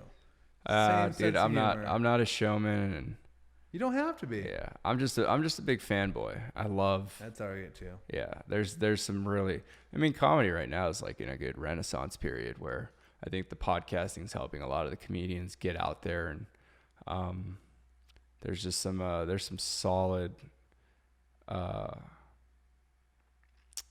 performers right now. I mean, there's just, we're talking in you and I say I want to be a comedian. Like the guys like from The Fighter and the Kid, Brendan Schaub, who you're gonna go see, and Brian Callen. They talk about being at the Laugh Factory like 4 nights a week, 5 nights a week, and they're constantly. I mean, these are people, both Laugh Factory and Comedy Store, both of them, and they are constantly perfecting their craft. I mean, where I'm at, it'd be tough to, you know what I mean, to find that kind of, you know, I'd have to be in LA or something, and I'd be passing, you know what I mean. Everybody works through the Comedy Store, you know, that they hand out, you know, flyers or they promote or whatnot, but they're honed comedians that have Netflix specials, that have Showtime specials, and they're still busting their asses nightly to do what they love. So that is what I'm afraid that I can't have, okay? Because I'm not in the right area. No, I'm saying, like, for you, like, I mean, yeah, it'd be great if you could fucking make a lot of money doing it, but do it because it's something that you enjoy and that it's an outlet for you. You know what I mean? I'm in a spot where I don't need a fucking dime, man. Yeah. I'm content in life. I have income that is we're comfortable, okay? Yeah. We don't struggle. We're not wealthy, okay? We're just average middle class people, and I'm blessed with what we have, okay? So what is great is I do that without, like I said, I do go and speak, you know, around the country about purpose and transitioning it back into civilian life. But I can go do whatever I want, you know, and I don't have to worry about doing the grind. And that's also a bad thing because some of these comedians are hustling out there because they need that pay. So that gives them drive. Whereas I have lack of drive for that reason. I have drive because it's something I love. Okay. And it's something I want to do, but I don't have the stress, you know, that comes along with having to feed my family from doing a great comedy show or needing to succeed. Okay. Well, and sometimes you need that, like, that pressure and that stress to, like, really shine and make comedy. Yeah, man, I think you should go for it, you know, and like, give it a whirl. Just do a couple open mics. I mean, I know the local bar here was talking about doing an open mic, and I totally, you fully have my support. And if I'm ever in town, man, I'd fucking would love to come support. And I don't know about actually performing, but yeah, no, I definitely would love to watch it and see you develop. That. Yeah. I've done it over here at the local place that we went and ate lunch at the other day. I've done it there probably 5 or 6 times, in a couple other places in town. It's just like you said, it's just something that you love. And I've always made people laugh. I've always loved making people laugh. Yeah. And it's always the most distraught that need that. You know what I mean? Like, it helps me cope with shit by doing that. You know what I mean? So, you know, and I'm not always a happy person. Everybody's like, oh, they tell my wife, dude, you must be rolling all the time. You know, like, you must be. No, it's like I'm a normal person. Like, I have good days and bad days, you know. Of course, I joke with my wife and my kids and we laugh a lot, you know. But at the same time, like, I feel like my social acceptance is through laughter because I've been that way since I've ever known. You know what I mean? It's not because I feel like I'm a great person. It's not because I feel like I fit in anywhere. I feel like my duty to my friendship is laughter. Do you listen to any of like the solo podcasts where they don't have like guests or co-hosts, where it's like Bill Burr's got one that he does like I think every Monday. I listen to Chris D'Elia's. Yeah, so perfect example, Chris Yep. D'Elia's. Yep. I think a lot of that is just him just rambling, and he's just a naturally funny guy. But I think if you were to get yourself just a cheap little microphone that you plug in your laptop and you just fucking spend an hour a day or an hour a night, just fucking rambling and... But it helps you too. You know what I mean? It does. These are all these things you're talking about. I think that's what it is. Yeah. I think it's them decompressing and just maybe in a sort of way like kind of venting. Yeah. So... Yeah, it's not, and it's always those comedians, because Chris D'Elia is one of my favorite comedians ever. I think he's absolutely he's hilarious. killing it right now too. So funny. He's so funny, dude. Yeah, he's probably the only reason I still have like Instagram. Oh my gosh, he's fucking hilarious. And when you listen to his podcast, he's not there doing stand up. Okay, no. He's talking about real shit. People just want to hear his perspective. Yeah, you know what I mean. So I don't think there's any comedians that come on and do stand up for an hour each night on their podcast. You know what I mean? So maybe that is a way to get hurt too, though. You know what I mean? Be fun, do a comical podcast, but obviously share perspective. I have a little bit that helps me. You know what I mean? When you're wounded in combat, people like put you on a shoulder and praise you as a hero. So it helps me a little bit. Yeah. I'm not going to lie. Like I've been promoted in places or gotten my foot in the door, not for me purposely doing that or me selling myself as this person, but knowing my backstory. They said, "Oh, you know what? He was wounded in Iraq. He's a damn hero." Well, you know what Andy Rooney from 60 Minutes told me once? The only reason, or the only thing a Purple Heart is that you didn't duck fast enough metal. Yeah. You know what I mean? Like people don't get like, it's a Taliban marksman badge. hey, dude, like stop praising. I'm not saying it's a bad thing. Okay. I'm just saying it's one of them medals that you wear that, is a confusing medal to me. I think a lot of people take pride in it, but it does come with some baggage. Oh yeah. Right. Yeah. Yeah, and people don't understand that. You know what I mean? You know what else pisses me off? It's one of the most expensive medals out there. It's like $45 to buy one. You shouldn't have to buy one. You should. I mean, I got one awarded to me, but I buried it with my grandpa. Oh, yeah. Yeah. When he died, I threw it in the casket with him. I should go get it back. Go dig it up? I should go get it back. What are you doing tonight? Well, we can go there. A couple of shovels in the garage. Dark. Got the keys to the truck. Dude, it's been really dry here. We're going to need something more than that. Fuck, did we just talk about digging up my grandpa? Go pick up some pickaxes. Are we digging up my grandpa? There's some pickaxes. Oh, my God. I'm sure we can pick I up a can't dig up pickaxe my at the grandpa. gas station. I can't. Let's dig up somebody else's grandpa that has a Purple Heart. That's just real dark. Yeah, just go find one of them veteran memorial cemeteries. Jesus Christ. It's got to be like 1 out of 4. Oh my God, to hell we go. To hell we go. Oh. I already punched my ticket a long time ago, man. We all did, if brother. it exists. We all did. If Yeah, it that's another exists. interesting thing. Like we've had a lot of death lately around us that we know, and some are just so fucking heartbreaking. And then it just makes you so curious as to what lies beyond. You know what I mean? Like we're this ball of energy, and we just absorb into the earth, and we come out as a plant, or if we're just a freckle on this alien's ass. That's what I'm hoping for, man. Like I'm hoping that like if the area that I'm living at, I got some property in Oregon, and if that stays the same, because I'm kind of like sequoias. No, we got a bunch of Douglas firs actually. Oh yeah. But yeah, if that area stays the same, I mean it's the first house I ever bought, and it's perfect property and it's awesome. So I think I'd like to just die in that house someday and just do the. Have you seen those bio urns? Yes. Dude. Yeah, I don't know. It'd be cool to be like become like an apple tree or something. And yeah.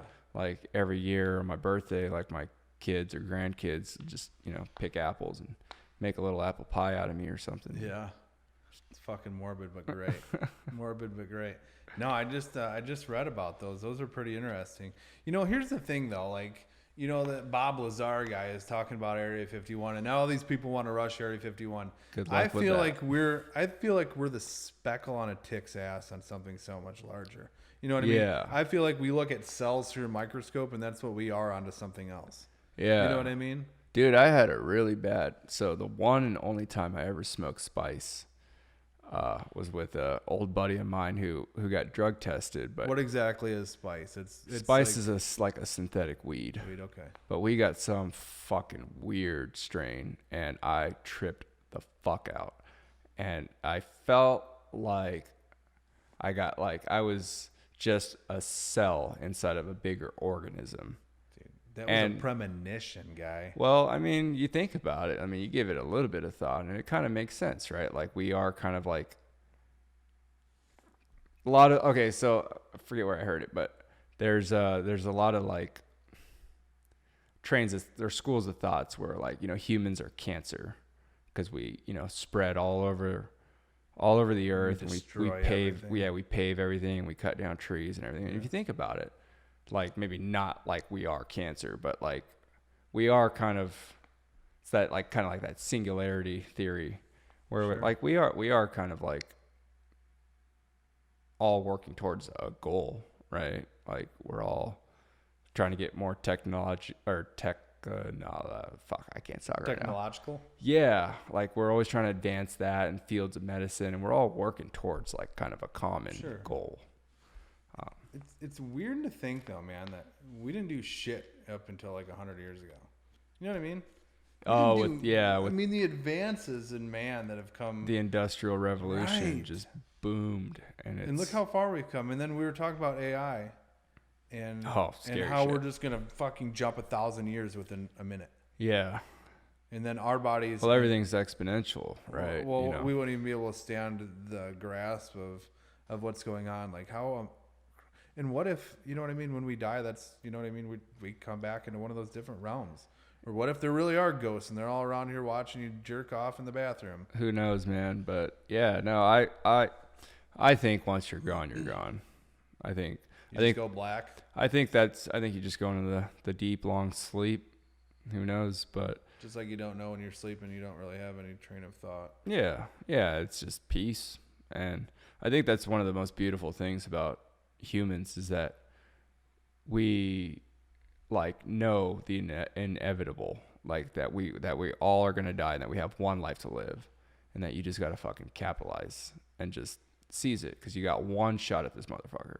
Yeah.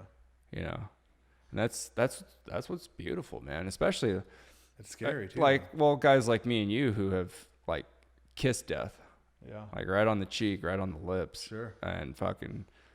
We know how fragile life is. Oh, yeah. And you kind of get more of like an appreciation for it.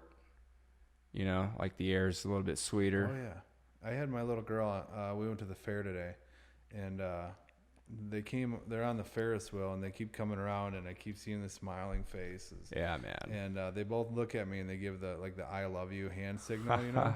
And I took a picture of it perfect, and I was like, you know, in my mind, and it's only been lately, and we went down to Branson, Missouri, and I watched their faces as we're pulling them behind a pontoon boat on these inner tubes that we rented, and I felt just total peace and happiness, and a feeling that I haven't had in a long time, you know. And, yeah. And I have my wife there, who's just I'd say probably one of the most amazing moms ever, you know, and I'm happy. No, you're very blessed, man. Yeah. But that being said, we still have our demons, man. So it doesn't matter where you're at in life and how happy you are. There's still struggle. Yeah. Thing is, man, like the kids aren't gonna ever see that. Like, they're always gonna look at you like the hero, as long as you know. Oh yeah. Show them that side. Right. But I think you got a good head on you. You know. Yeah. I mean, I learn too from my mistakes. You know what I mean? I try not to keep making them, but their happiness, you know, is my job. You know what I mean? And what fulfills me.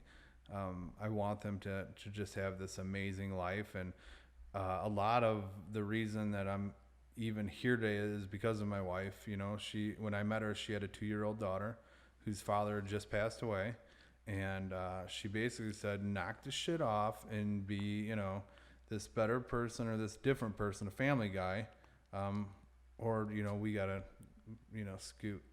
And I made that decision, and I know it was the best decision I ever made. I have an older daughter as well. Did you struggle from the transition back to civilian life? Oh, like no other. Yeah. You know, I came back and I had a daughter, and I had a failed marriage, and she didn't make it easy on me at all. She didn't help me at all. She didn't need to. Not saying that was her responsibility, but I failed. And because of that, I have a 15-year-old daughter that I don't even see. 3 years ago, her stepdad messaged me and said she just didn't want to come anymore. And I respected that. And though it breaks my heart and my girls' hearts, because I have, you know, the daughter from that was 2 years old when I came into 2.5 when I came into her life. Yeah. And then we have a daughter. My other daughter's gonna be 7 in about 2 weeks. You know, my daughter lives a mile away from me, my oldest daughter, and it's by far my biggest failure in life, and something that I freaking regret every single morning, every day. You know, and I just pray one day that she'll, you know what I mean, get to that age where she wants to know her dad and her sisters, you know. But yeah, I think when she's ready, you know, hopefully she makes that tough phone call. Yeah. Well, I'll sneak over and throw a card in the mailbox, you know, and stuff like that. And I've never been that guy to down talk her mom ever, or her stepdad. You know what I mean? I've always tried making things real easy. I think that's important as parents that are from that kind of relationship where it dissolves, is never making your kid feel uncomfortable. And I did everything I could to do that. So, but I wasn't there enough, I think. You know, I was battling these demons, and, you know, when my ex-wife would say, okay, well, you can have her on for 3 hours, I'd get mad. Like, what do you mean 3 hours? Like, I should have her all weekend. Well, she's doing this and this and this and this. Well, I should have gone to court and just fought it. But I didn't, you know what I mean? I just kind of just went with it. I would never fight her on things. Yeah. Not sure why. I just wanted everybody happy. And what it did in the long run is it took my daughter away from me. She just got more and more distant, and I lost a relationship that I cherished. And so, I mean, it's one of those things that I learned really the hard way, and I'll never make that mistake again. I promise you that.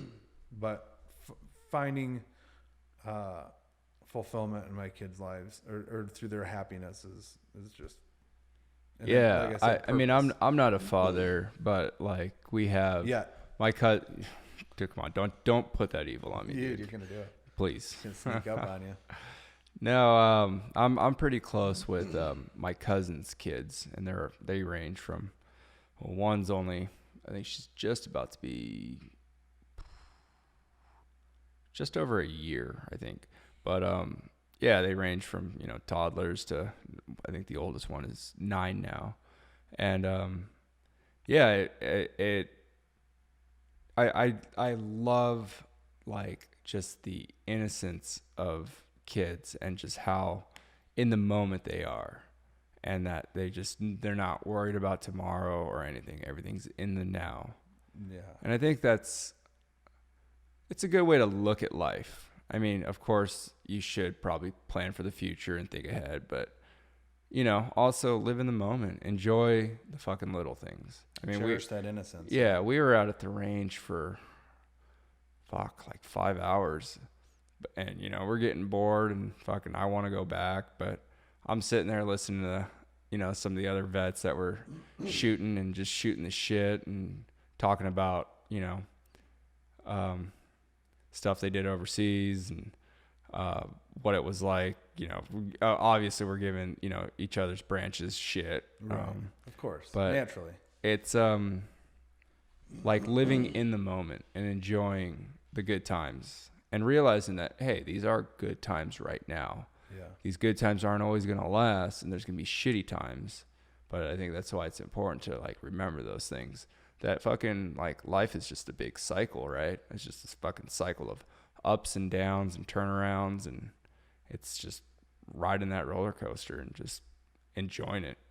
And how cool is it that you're hearing all them tell these stories, and you don't know if they've ever told those stories, since they've returned home. Yeah. You know what I mean? And now they're out there just chewing dirt with some of these guys that they just met. Yeah. But they share this common history with one another where we've all been through that, Yeah, I mean, it always happens where one story reminds a guy of another story, and it just goes on, dude. I mean, and then you start laughing, and and I'm sure the guys are down there right now because they're watching the new Avengers movie, and they're cleaning all the weapons. And are they? Yeah, I bet you they're just down there just fucking having a hell of a time, just like fucking old times, you know. How much did we hate cleaning weapons, dude? Fuck the armory. Collecting brass and cleaning weapons, dude. That's one thing we didn't make him do was police call the brass. There was got out of it, huh? thousands of rounds. We need a machine to do that, don't we? We need like some kind of brass vacuum over there. Well, we used to have Lance Corporals Yeah. and privates. We need some more of those, right? We need some more of those. That's kind of how I feel. Like, Tristan, right? Tristan, Brandy's son. Oh yeah. But yeah, he. I feel like sometimes, like when we tell him to go do shit, it's stuff that we don't want to do, and he's getting ready to go, right? Yeah. I think he's going. I think he went to MEPS this morning. Oh really? I thought I heard something. I didn't get a chance to say bye to him last night, but yeah, dude. We just we make him do all this shit work, and sometimes I look at him like, oh man, I remember those days being the fucking bottom man. But he's eager for it. You know what I mean? And that's what's gonna make him. Yeah. I think he's going in the army. He's going in the army. Yeah, I think he's gonna do well. Why? Why would he do I that? tried talking him out of it. Does he want to be made fun of his entire life? I tried talking him out of it. I was just like, they can't decide on a uniform. They keep trying to make it look like the Marines. They keep putting zippers never on fucking works. Yeah, who puts zippers on fatigues? Oh, I'm talking Who talking about their new dress uniforms. Oh, come on. We don't even go there. It's like, come on. Talking about you, Rick There's Kohlberg. only one fucking, I mean, everyone knows, like, dress blues. Dude, so fancy. So fancy. I had a relative once asked me to come to their wedding. He was in the Air Force, and he was wearing his uniform, up there, and he's like, I want you to come home and I want you to wear your dress blues. Yeah. And I just felt I did it because he asked me to, and I felt like a complete asshole because it took everything away from, eyes on him, and they see this stunning man, this dashing man in his dress blues. Devil Just with a salad. devil dog. With a salad stack, I would Dog. imagine. Fucking, I put on ribbons that I never even earned before. Those are Libo ribbons, Fuck, dude. I was war torn. I had about 14 hashtags as a PFC, Yeah. You gotta love those guys, right? Fucking boots and utes are walking around Jacksonville, North Carolina, and the black coats, and then you meet them back home, and they're on Libo or they're on boot leave, and they've already got their uniform looking good and about 14 ribbons. Yeah, man, it's a sharp uniform. I actually just cleaned out my closet and threw everything into a Tupperware. Finally, I don't know why I waited so long, but yeah, I wouldn't fit in mine if I had to. Yeah, well, we did this off-road rally, and it was me and 3 other Marines, and we were deciding on a team uniform, and we ended up doing PT shorts, boots, and cami blouses. Really? And I put on my blouse for the first time in a long time. And I was like, fuck, this thing's baggy. Like, because, I mean, I'm 135 pounds now. Yeah. Back then I was 170, and it's a lot of upper body. Yeah. And now I'm just this fucking skinny dude. Yeah. Caved in chest. But yeah, it was kind of weird. I felt like I was on that keto diet. I felt like I was wearing like my dad's fucking suit. You know, it just felt weird. Yeah. But you now we had yourself a small reg, right? Small reg. You were probably wearing a medium reg. Yeah, it was a medium reg. Yeah. Those were the days. Now I'd be in a girthy, large reg. Yeah. I'd be like that captain we used to make fun of. You know what I mean? That fat ass. I don't plan on wearing the uniform again. I did it once for a wedding, and I don't think I want to do it again. There's no reason. Like that chapter of my life is closed, and it's great that I experienced it and I got the memories for it. But it's time to move on. There's a lot of guys that kind of get stuck in that. The Uncle Ricos. the Uncle Ricos and the guys that like, yeah, I mean, they just, they fall into the cliche American veteran where they feel like they have to act a certain way. It's kind of like towing the party line. Oh yeah. But it's like, hey, I'm a veteran now, so I got to grow a beard. I got to, you know, wear a baseball cap with the American flag on it and act a certain way. And it's like, well, be an individual again, you know? And that's what's awesome about getting out, is being able to wear what you want to wear and do what you want to wear. But here's the thing. I think we're so programmed to kind of lump together in this, you know what I mean? That we just kind of follow suit. Just like the guys coming back from Vietnam all grew their hair out, you know what I mean? Or I shouldn't say all, but a lot of them did, you know what I mean? Yeah. And they were, you know, they have long hair still today if they can, you know? And I feel like it's just that thing. But here's the thing. Like, you made a great memory. You're successful. You don't need to remind everybody that you're a veteran, okay? If it comes up, that's great. If you want to use yourself as a veteran to do good things, I'm not against that. But the thank me for my service shit drives me absolutely nuts. Just be more than just a veteran, you know, like don't just relish in that and feel like that's going to be the best thing that you've ever accomplished in your life. Because if you do, like, you're never going to do anything else. Right.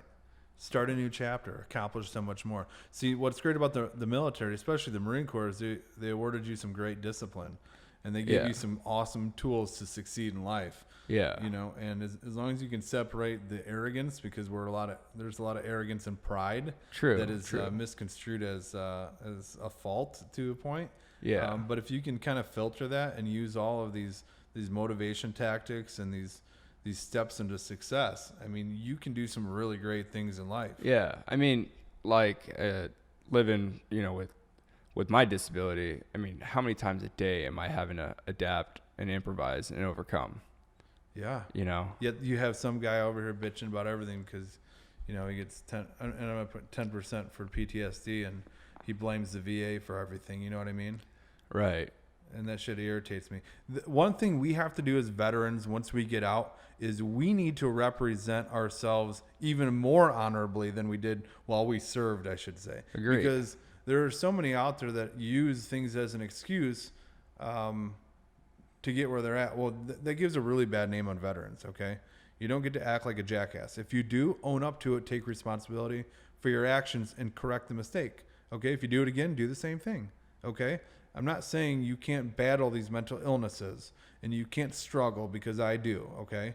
What I'm telling you is you have to own it, and you have to make right any mistakes that you made, okay? And that's all about growing as a person as well, because each time you do that, you should be searching for a way not to do that, okay? Right. Searching for clarity, searching for purpose, searching for a different way to do things. If you do fuck up and you do it again, then you just keep going at it again. Yeah, I think you hit it right there. I mean, like, it's finding that new purpose. Got some water? You want some more water? Or? No, I'm good. I just yeah, like, so it's fuck, I forgot where I was at. God damn it, Ryan. It was all about handling yourself. I tell the rugby guys this all the time, because they get really tunnel vision where especially the new guys, like, all they want to do is make Team US, and they're just solely focused on that.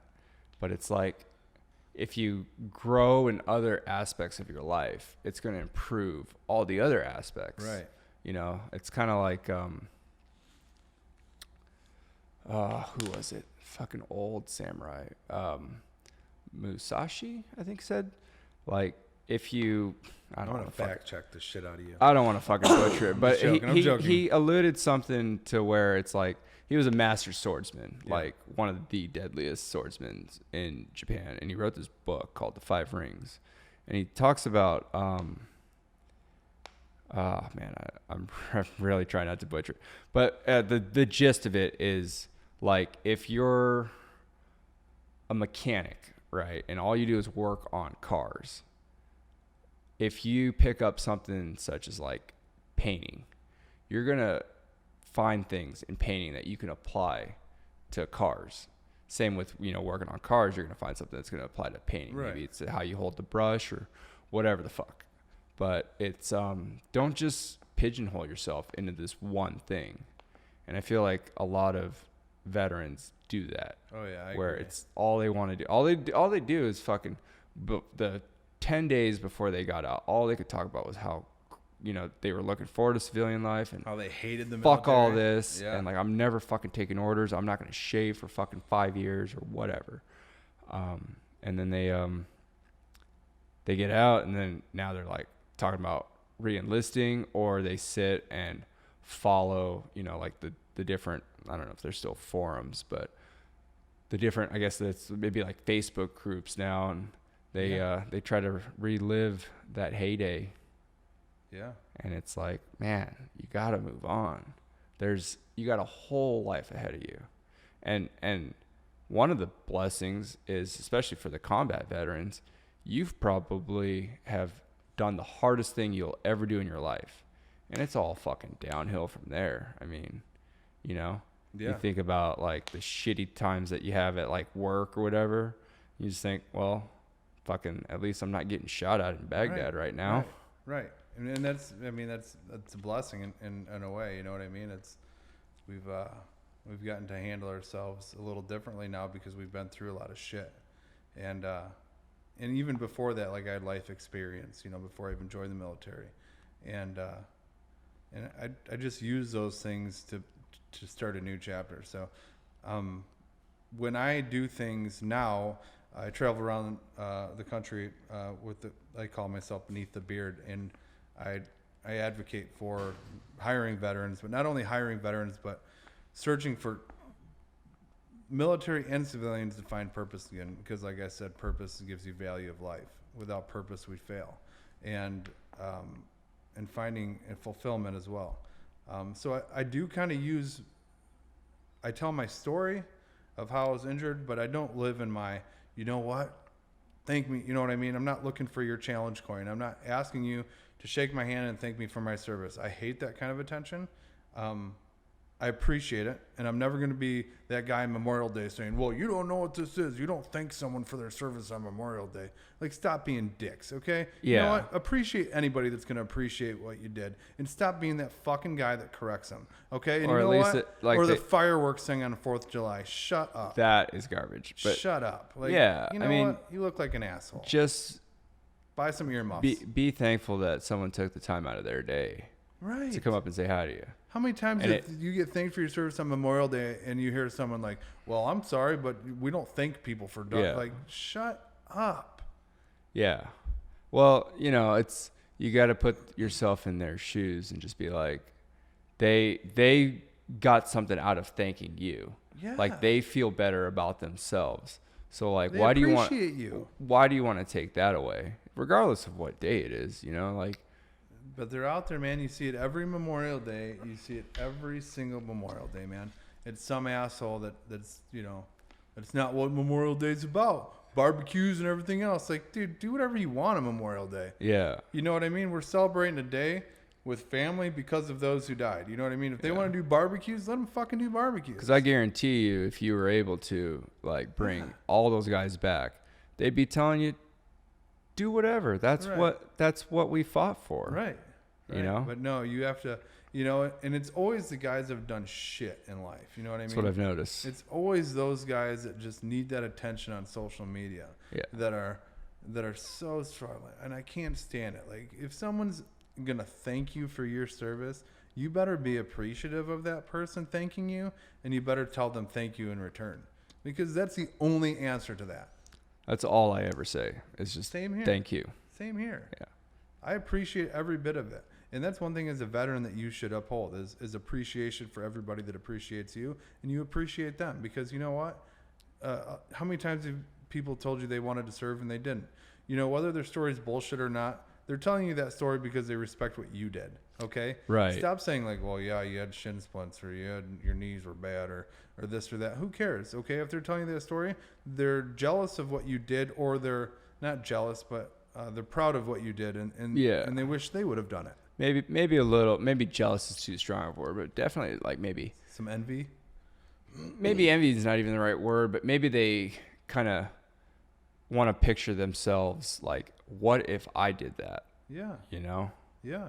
So, And that goes back to the, you know, some of the reasons why I enlisted was like, I didn't want to be that guy that like had to tell my grandkids, like, if, you know, they asked me like, hey, what'd you do during Iraq and Afghanistan? I didn't want to say, well, I was just working on Caterpillar machinery.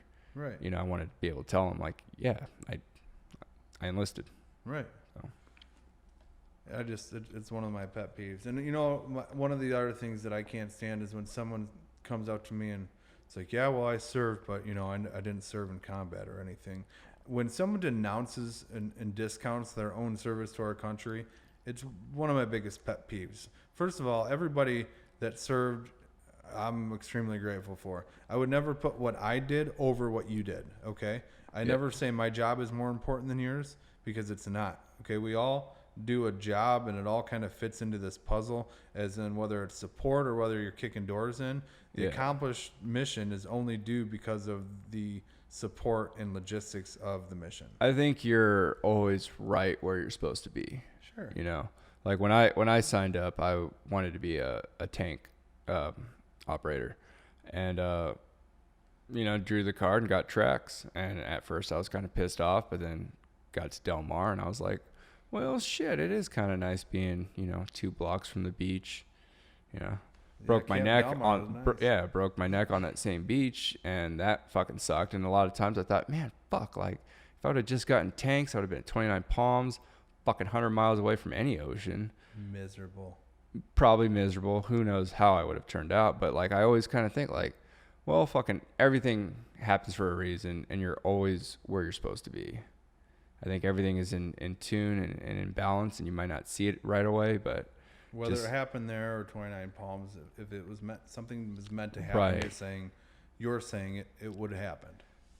That, or I mean, it was meant to happen. Maybe I was meant to, you know, become paralyzed, and it took me a while, but I have found the blessings in it. I mean, for example, I would have probably never met you. Would have not given a fuck about Oscar Mike, probably would have never even heard about it. Yeah. You know? So it's like... And look at what it's done, because literally, you know, 2 months ago, I'm in this workshop and you hate it. And you tell me even now that you hate speaking in front of people in class, or you hated to. Now you're on this platform. You have a pretty awesome platform. You're reaching out to so many people. And I'm sure after your injury, you didn't come out fucking all roses and happy and gung-ho and like, dude, I'm good to go. I'm sure you battled those demons, man, that other people are going through right now, and you're reaching out and you're showing them not just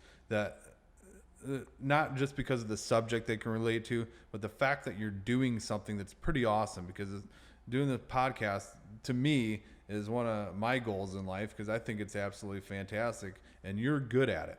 So, I mean, that just gives people purpose. Thank you, buddy. Man. It does. It gives you purpose. I told Noah when I first started the show that, like, I really don't care if this thing doesn't take off and blow up and I get a huge audience, but the listeners that I do get, I want to be able to like engage. And I told Noah, I was like, man, like it doesn't matter if I don't make a single difference to the entire world, but if I can save one guy from blowing his brains out, then I feel like my mission's been accomplished. And after I think like my second episode, I got a message from a guy on Instagram that, you know, has been recently injured, and he told me like, dude, I fucking love the show. Like it's just 2 guys just shooting the shit like old times, and like the conversations that we have on here, you know, I guess sometimes it does lead to some entertaining stuff. Yeah. And, no, dude, that's awesome. It's total. And then going back to like kind of like the, you know, like the audio diary that we talked about earlier. One of my regrets, man, is I was supposed to, you know, after Nationals in April, I was heading back home, and there was a tournament in Portland. I was going to see one of my old buddies that I hadn't seen in a while, and he wanted to come on the podcast, and ended up he recently retired from rugby. He's from Canada, and you know, recently retired and just suddenly passed away. A couple of days after his retirement ceremony. And really, yeah, it just kind of sucked knowing that, you know, I'd never be able to get him on the podcast, because like how cool would it have been if I would have just caught him a week prior and I could have got him on the show. And you would have had that document, exactly. just that conversation, Yeah. just that time with him face to face and yep. and shooting the proverbial shit, you know? So I know a couple older guys, older crippled bastards that have been doing the chair thing a lot longer than me. And I want to get them on the show before they pass, because they're going to have those memories and those stories that are just going to be lost with them. And it'd be great to have something on a platform like this that's going to be out there in the internet forever. Yeah. So. Yeah. We're going to shoot this thing into space, and that's how aliens are going to come back.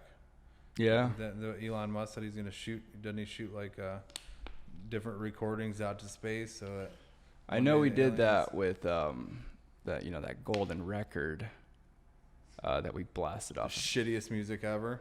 That was okay. I wouldn't tell me it was Phil Collins, and I'd be an alien. I wouldn't have bought the album, but it's kind of a cool thing we did. It is. But, I mean, yeah, it's getting that shit out there, and and it's just like to have, and and then for me, like when I'm older, and I'll have something that I can just look back on and kind of capture that little moment in time. Yeah, that's pretty awesome if you think about it. And I never thought about it that way, because this is all just basically documented stories from people that you're friends with and that you kind of share interests with, and I mean that alone is pretty gratifying if you ask me. I've been pretty interested in like memories the last couple years. I got this an actual journal that I have where each page is divided into 5 sections, and each section has like a corresponding year. Each page is a corresponding date. So you go through and you write in the book. So like August 6, 2019, did a podcast with Ryan Curry. And then so next year on that same page, I'll see what I did that day, and I'll get to for 5 years. I'll get to write another entry. Yeah, so then after 5 years, I'll have 5 years of what I did every day, and I'll try to write like a maybe something positive, but if it's something negative, I like to write that too. Yeah. So that way I can look and be like, okay, I'm about to write a negative entry, but the last 3 years, I was in Laos this time of year, or I was scuba diving in Bon Air, and it's just like keeping things in kind of like perspective, like. Dude, part of the steps, and people don't understand, everything's not sunshine and rainbows, man. Like, you have to own the negative too, okay? And I wrote this, I don't know if you read it, about PTSD and depression and stuff. I think there's steps to that. And I feel like if you don't follow those steps, and the hurt is part of those steps, like, you have to really struggle a little bit, and you have to understand, and it's not easy to do, okay? And when you break through, then you can start healing as well. It's not something you're ever just completely done with, okay? You're always going to have that, but just own it. It's okay to have bad days and have that negative thing. So if you want to write in your journal, that, what, today I struggled a little bit today, because that next year you're on there like, fuck, man, I was having a really rough day, and I feel great this year. You know what I mean? Yeah. It's just something that you can reward yourself. Kind of like you said about without third world countries, we would be a first world country. You know what I mean? And I'm not saying that's. I pray it's not like we had anything to do with it. No, it's just how things worked out, and I think it's recognizing it. Stars align, man. It is kind of a shitty thing to like say, because we are both members of the first world, but. It's when I recognized it, I was just like, I became kind of more conscious about like the plastic I'm consuming, because you go to like Cambodia and there's just trash everywhere. Really? Yeah, and then like even the parts that I've like been able to scuba dive, and you see plastic bottles and all sorts of shit, and it's sad. I think a lot of that's just you can get negated from. If you just you travel more, even in your own country, travel the U.S. and see what it's really like. Yeah. Go to those parts. I mean, go check out South Memphis and. Oh yeah. It's and that's what's even Rockford, dude. I didn't know there was parts of Rockford. Oh yeah, man. We for a while we had a shooting a day. I'm not saying it's a murder or a homicide, but I mean there's. you know, it's crazy because we have a really cool mayor, man.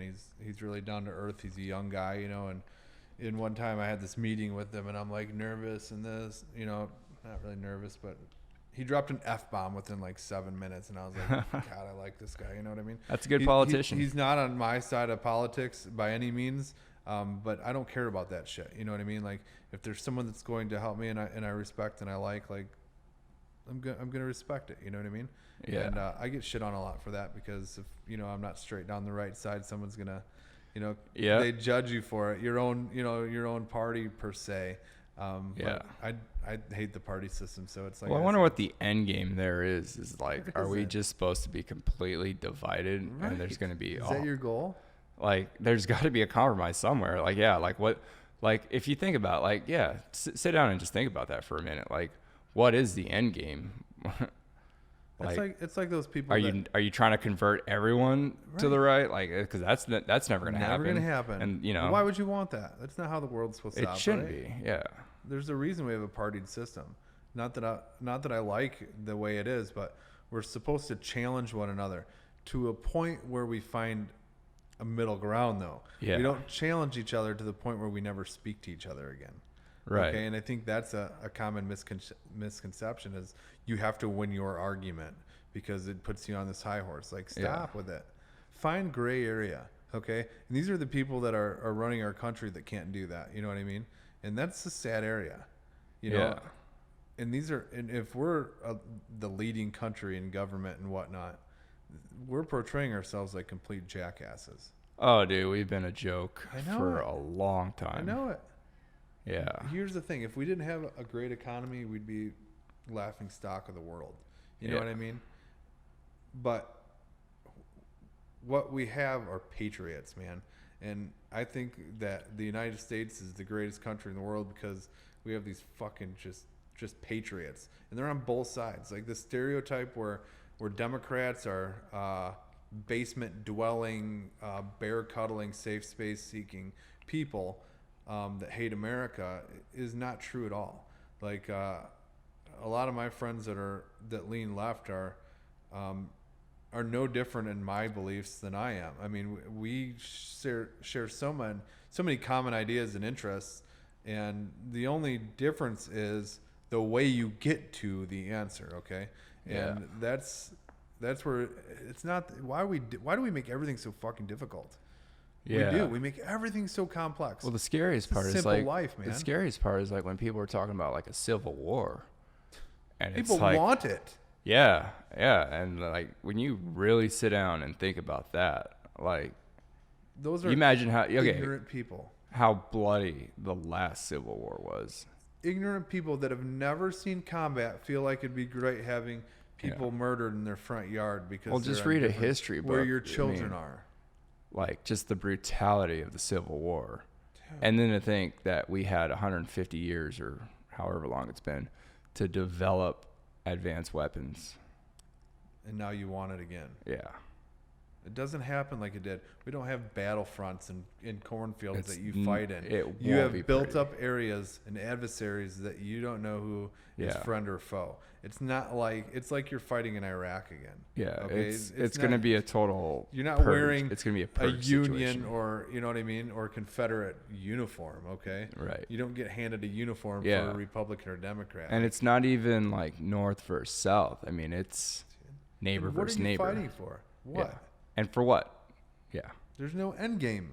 Stop with the shit. Find common ground. And I'm calling that out to like our president, the Pelosi's of the world, and the Schumers, and the Mitch McConnells. Like, you know, I mean, there's how many years ago when the Democrats sat on the Senate floor and protested as they sat down like they were 7-year-olds. You know, you're no different than the people that are acting like assholes on the right now, and the right are no different than those assholes today. Yeah. You're no different. Yeah, you know the coin just flipped, but right. It's still... You're all the same people. Right. And if you gave a shit about us, you wouldn't be holding out on this to get your point across, okay? You'd find common ground. You wouldn't be sitting in strongholds and trying to get your point across because you think it's the best interest of the country. It's not. It's your best interest because of these lobbyists that have gotten in your pockets, and that's what they're paying you to do. Like, knock it off, man. Yeah. Yeah, during that last government shutdown, you know what really surprised me? Because I love the idea of libertarianism, but I think during the last government shutdown, I lost almost all faith in it when the national parks were getting trashed. And I was like, well, obviously we can't fucking govern ourselves. Yeah. There's You're talking just, about, there's too many assholes out there. I mean, it's kind of like that pipeline protest when they were protesting that, like the filth that those people left behind. Like, you're here to try to conserve the land, yet you just left the biggest shitstorm of garbage and everything else on the very land that you're protesting to save. You know what I mean? You talking about the Dakota Access pipeline? Yeah. I'm not saying I'm against what you're doing. I'm not saying that. Yeah, I didn't really read into that whole situation, but the way that they were treating the people that were there. Oh yeah, was it's all wrong. It's on every avenue. I'm all first of all, hunters are the biggest conservationists you'll ever meet. Okay? Absolutely. They want the land. You know what I mean? I'm all about protecting and savoring the land that we have. Yeah, the whole Elmer Fudd like stereotype, like just redneck hunter who just wants to get a new deer antler chandelier. Like that's hardly ever the case. No, I mean they're out there, but. And you know what? The media will find though that one person, right? And they'll put them as their fall guy. You know what I mean? As their guy. Well, that parade around. For every eccentric like Ted Nugent type character, there's always going to be 100 responsible hunters. Oh yeah. Who are just? I mean, one thing that I always have to explain to like my liberal friends, like, why do you hunt? Why do you hunt? Like, just go to the store and get meat. It's like, well.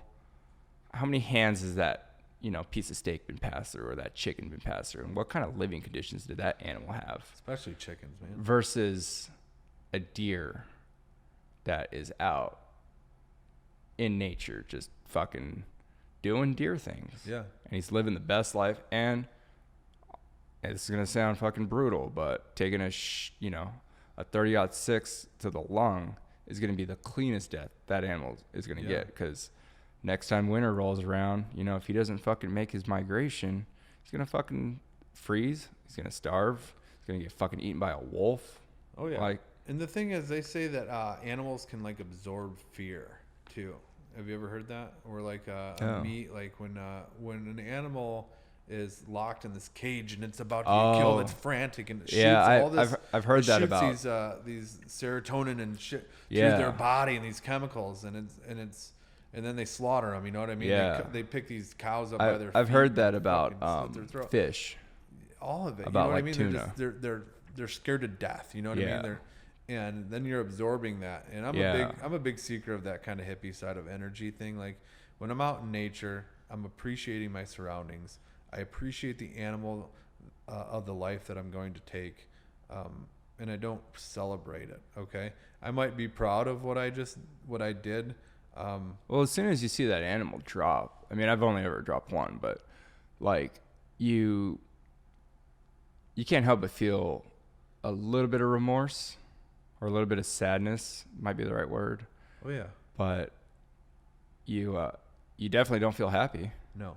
Yeah. You're not like, I mean, you might be like, fuck yeah, but you're not really, it's not really a celebratory feeling.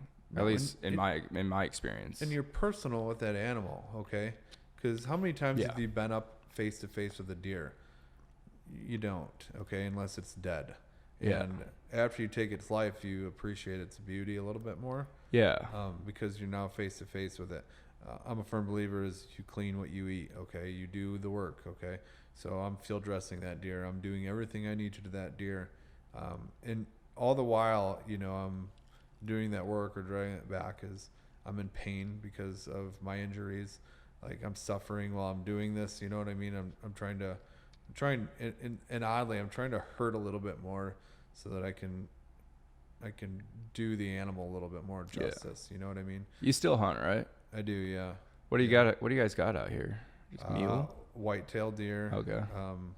And I only crossbow hunt. I don't hunt with guns anymore. Okay, they allow crossbow out here. They just legalized it, but I'm All right. I'm 100% disabled, so Yeah. it's been illegal for me, but now it's legal for everybody, which opens your season to about 3 months now. Yeah, it's completely illegal in Oregon. Is it? I'm looking to get into it. I might even just go out and just buy a crossbow and start practicing because eventually they're gonna have to legalize it. Dude, the scope on that thing, like the deer I dropped this last year was 59 yards away. Yeah. So at 60 yards, I dropped it with a crossbow. Yeah. I still want to get my reps in and, You'll like it. be able to ensure anytime. that, I give it a nice clean kill. And I don't have a bow because I can't draw the string. I've got a crank on it. Basically, what do you have, a 10 point? Yeah, actually, that's exactly what I have. So it's a Renegade XL. Okay. So basically, you take this this rope with this hook on it, hooks a string, you pull out thing. Yeah. Crank it back, it sets.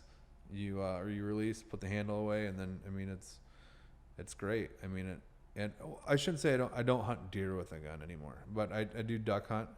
Okay. I get in waders in the middle of the winter, and I sit down in a river and. We got to get you up to Oregon and do some duck hunting. I love it. I'm trying to get back. I've never. Like I said, I just started hunting 2016, but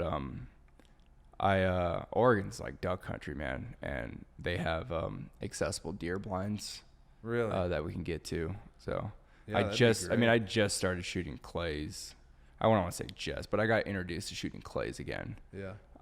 At a trap club down in Jacksonville, but have you ever duck hunted? No. But it showed me that it was possible. So I was like, all right, let's figure this out. And I think the next gun I'm going to get is a duck gun. Yeah. Well, it's kind of cool because at the time that I got my duck gun, it was like I have a slug barrel and then I have a bird barrel. Yeah. So I can put shot in it, basically bird shot shells.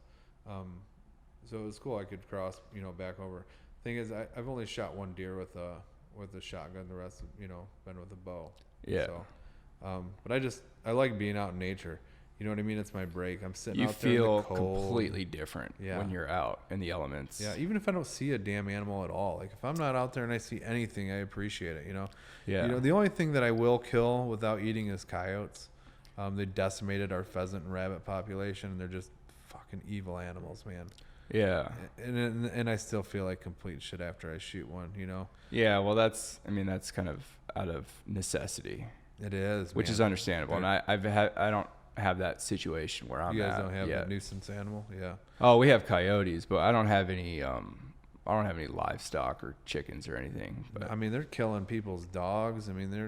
They decimate the population of the ground dwellers too around there, Yeah.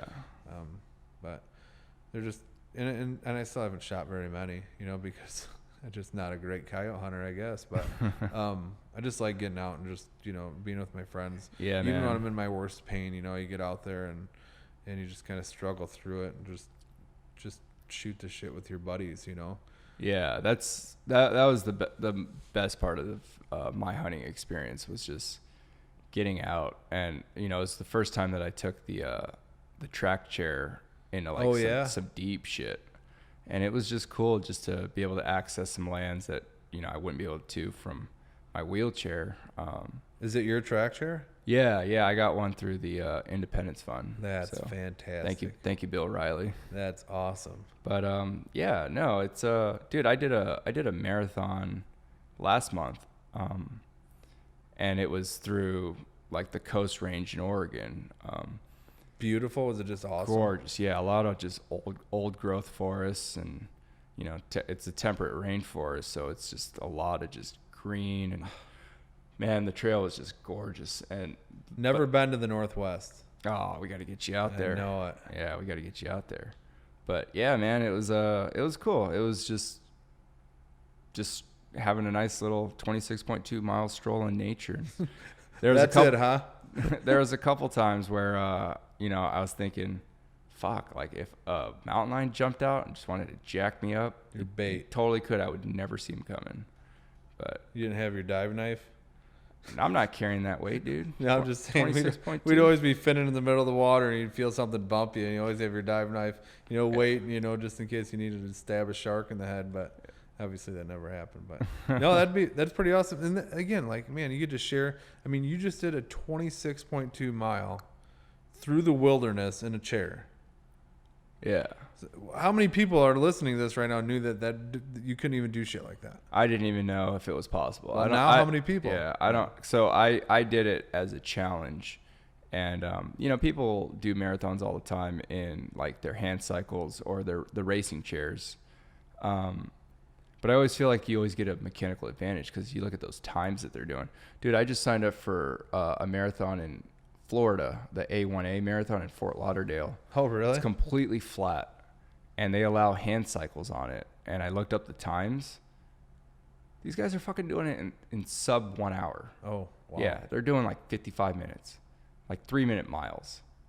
No human on earth can do that. Right. So what are you going to do it in? Well, I did the one in Oregon in my rugby chair. No way. Yeah, just as a challenge. And, like, I don't know if anyone else has ever done that. I've done a half, so it's 13.1. And what? In your rugby chair? Yeah, it's the hills. Did you different wheels on it? No.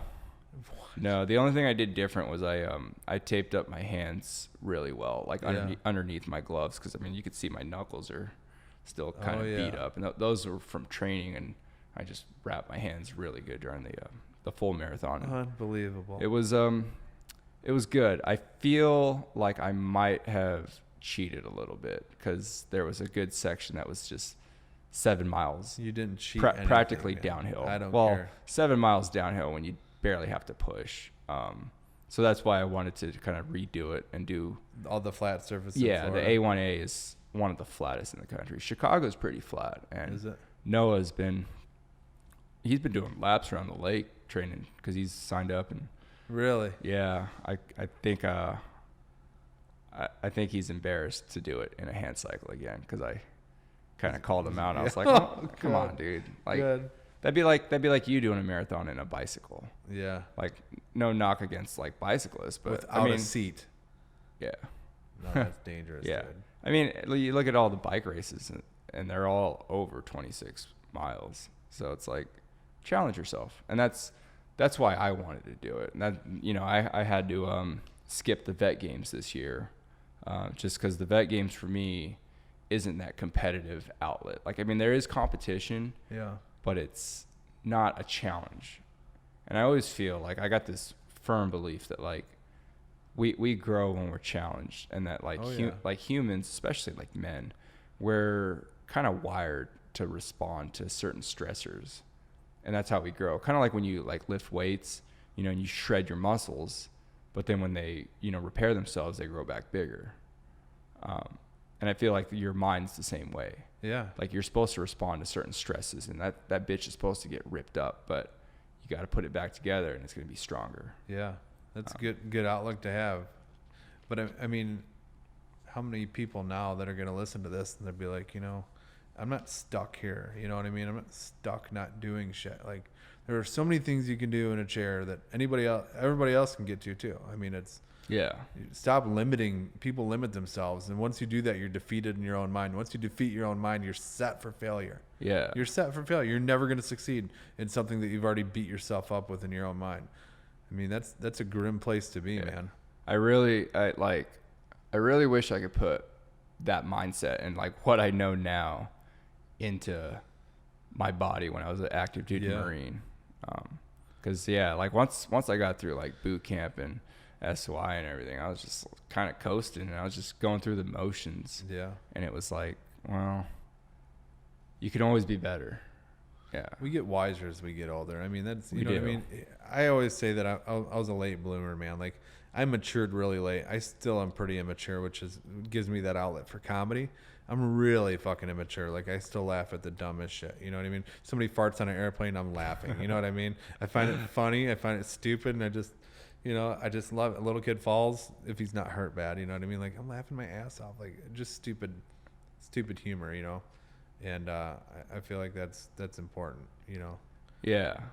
Well, you gotta be able to laugh at things. Yeah. I mean, I fell out of my chair the other day. I was coming home from a haircut and was just trying to open my door, and I didn't have my calf strap on, and slipped out and just fell like on the street. And I was just like, fuck. And you just got to kind of laugh at yourself. And And then, fortunately, what's really funny is I had I was just sitting around waiting for some pedestrians to walk by, and the first couple that walked by was just these two gay dudes that were walking their dogs. I was like, "Hey, fellas, you mind giving me a little lift?" Yeah.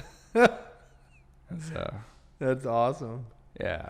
Oh, You gotta laugh at yourself. And then I told my dad when I got home, I was like, "Yeah, man, I fucking took a little spill and had these two dudes pick me up." And he's like, hey, friends for life. Yeah, well, he's like, "You're lucky they didn't just like pick you up and just run you into their house." And I was like, Put you on their grinder. I was like, I know, I just got a haircut, fucking looking sexy as fuck, but you gotta have Ryan Stanley on here is what you need to have, right? who's that? Ryan Stanley, he's a guy from Designing Spaces. Oh, I somehow missed everything there, and I'm not about like the pony show. Like when it comes to Oscar Mike and stuff, like Well, I don't come during filming. Yeah. I don't do the filming thing, but I'll come help, and he's the main construction guy. Yeah, I'm sure they're all great he's people. amazing. It's not why I'm part of the organization. Oh yeah, same here. Like I don't need to be on TV, and No, I don't need to have 10,000 followers or whatever on that's, Instagram. And no one understands that with me as to why we'll talk and then we won't talk for a while. Like I do my own thing. Like I'll fade away. I'm always there if you need me. Yeah. And I got roped into doing some pictures the other day that I was just linking up the reflexologist, the massage therapist with them. Mm-hmm. So I brought her. Well, I met her down at the when you guys were practicing rugby down by the river there at UW. Yeah. And they kind of got roped into putting a T-shirt on and doing a couple of pictures, but it's not at all, I enjoyed hosting the ball last year, and I want to do it again this year because I missed it, man. I don't think I did I didn't do the best I could. I think lights were on me. Dude, everyone was overwhelmed. Everyone was complaining. They were like, "Who the fuck is this guy? Get this fucking hack job out of here. Is he even a veteran? I thought we were supposed to get. I thought we were supposed to get Sylvester Stallone. Hey, I got a lisp like him, bro. Well, that's what fucking Noah said. He actually told me. He said Sylvester Stallone was supposed to get it.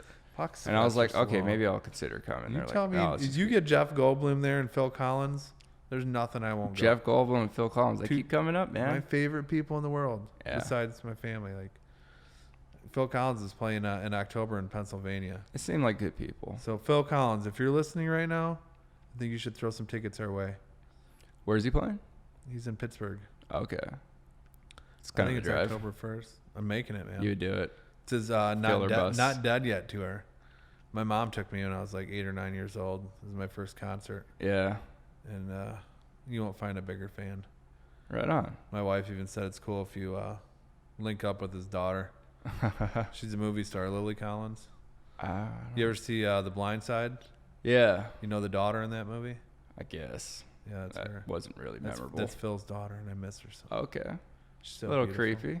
It is? A little bit. Oh no. I mean, you want her address? You go to concerts pretty often, right? Didn't you? I don't. You were the one that had Ted Nugent tickets, right? Yeah. Well, no, Carol had them from here and asked me if I had a veteran that wanted them. Oh, so I just was helping that out. Like I wasn't going to go to it. I wanted to, but no, I'm not a huge fan of big venues and stuff like that. Yeah. Yeah, I went to go see Santana a couple months ago just because he's a fucking legend, and like I grew up listening to his music, and I played guitar, and he was always one of my favorites to just jam out. But yeah, I saw him, but it was like dealing with the crowds, dealing with the drunk people. It's a hassle, man. That's why like the Joe Rogan show I'm gonna go see. It's like, oh fuck, I gotta deal with that shit. It's a hassle. It is. And we get older, it's just more of an inconvenience. You know what I mean? Like, I went to a Cubs game. You went to a Cubs game not too long ago. Yeah, you didn't my do a first Cubs Cubs game. Did you take a train in there or did you drive? I did, yeah. We went to Rosemont. So long. Well, see, if you get a train in Crystal Lake here, it's like 3-hour train ride for all the stops. Oh. And my back's done by the time I get especially there. on those trains. Yeah, I'm just fried. I mean, you bring cooler on the train and just get plowed if you want to. I'm not a huge drinker. But then you get off at the train stop.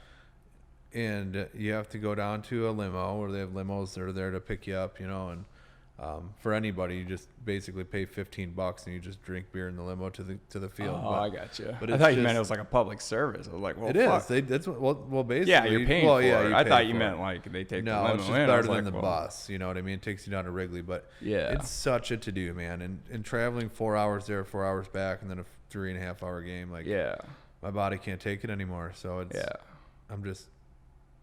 I'm over, I can watch it at home. I'm comfortable, of course I'm going to go to that concert because it's like the last concert, but if it's not like Willie Nelson or someone that, I can see before I die, then Willie Nelson's going to outlive you, bro.